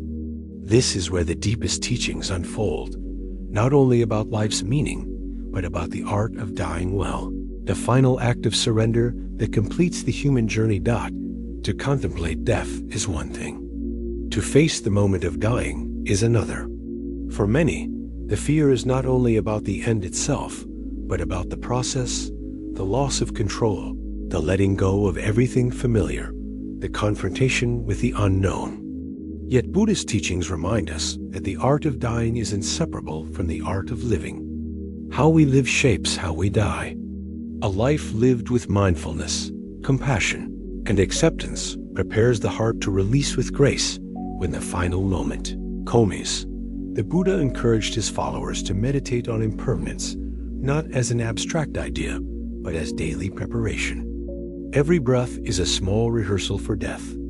The inhale begins, the exhale ends, and in that pause, there is surrender.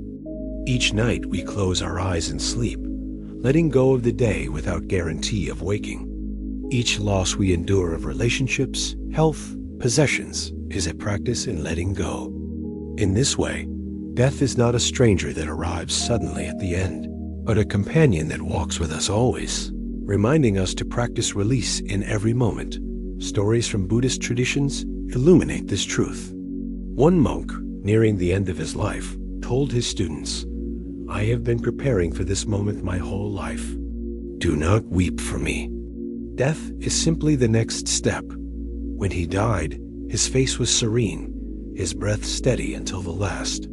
His peace was not accidental. It was the fruit of decades spent cultivating mindfulness, compassion, and trust in impermanence. His example showed his students that death, when met with awareness, can be a passage filled with dignity and even beauty. For most people, however, dying is not free from fear. Pain, regret, and unfinished business often weigh heavily. This is why practices of reconciliation and forgiveness are so essential. To die with peace, we must lighten the load we carry. This may mean reaching out to someone we have hurt, offering words of apology, or forgiving those who have wronged us. It may mean forgiving ourselves, releasing the burden of shame we have carried for years. Each act of reconciliation frees the heart, allowing us to approach death not as a debtor weighed down by regrets, but as a traveler who has laid down unnecessary baggage. Another powerful practice is loving kindness meditation directed toward oneself. As the end approaches, fear often whispers, "You are alone. You are helpless. You are disappearing." But when we practice loving kindness, we speak another truth. May I be safe. May I be peaceful. May I be free. These phrases soothe the heart, surrounding the dying person with warmth and reminding them that they are embraced by love, both within and beyond themselves. In many Buddhist cultures, the dying are surrounded by chanting. Monks or loved ones recite verses of compassion and impermanence, creating an atmosphere of calm. The sound of chanting steadies the breath, reminding the dying person that they are not alone, that they are part of something vast. Even for those outside Buddhist traditions, the presence of gentle voices, music, or prayer can bring profound comfort in the final hours. Dying well does not mean dying without pain or fear.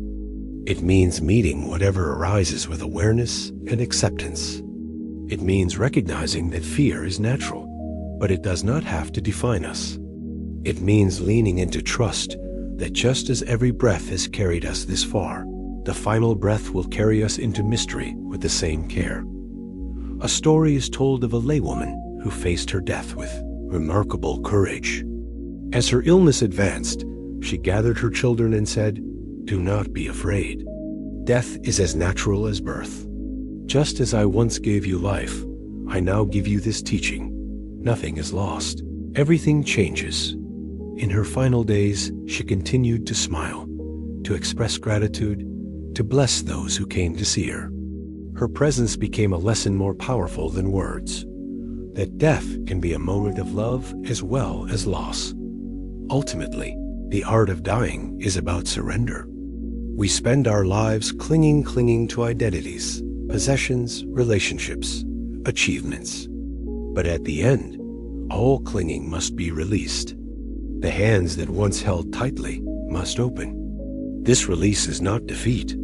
It is liberation. In letting go, we return to the flow of impermanence, to the vastness that has always held us.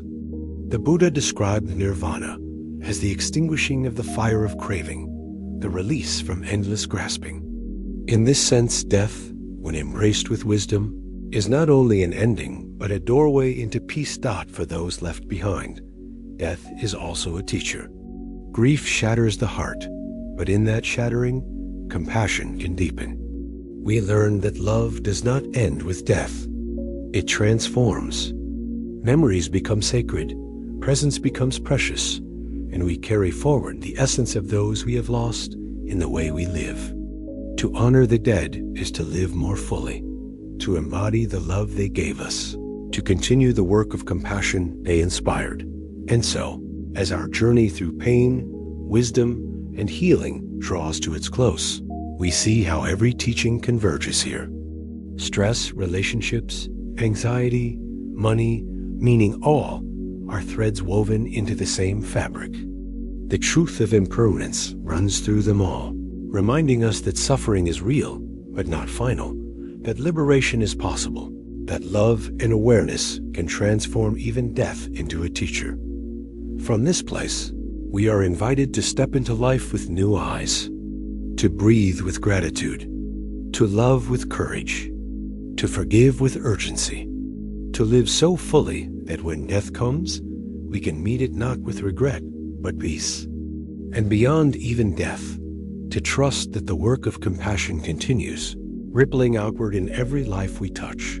Every journey must arrive at its closing chapter, and yet this ending is not truly an end. It is a turning point, a moment to pause, to gather the lessons carried across these hours, and to plant them like seeds in the soil of your daily life. You have walked with stories of stress, of money, of relationships, of anxiety, of meaning, of death.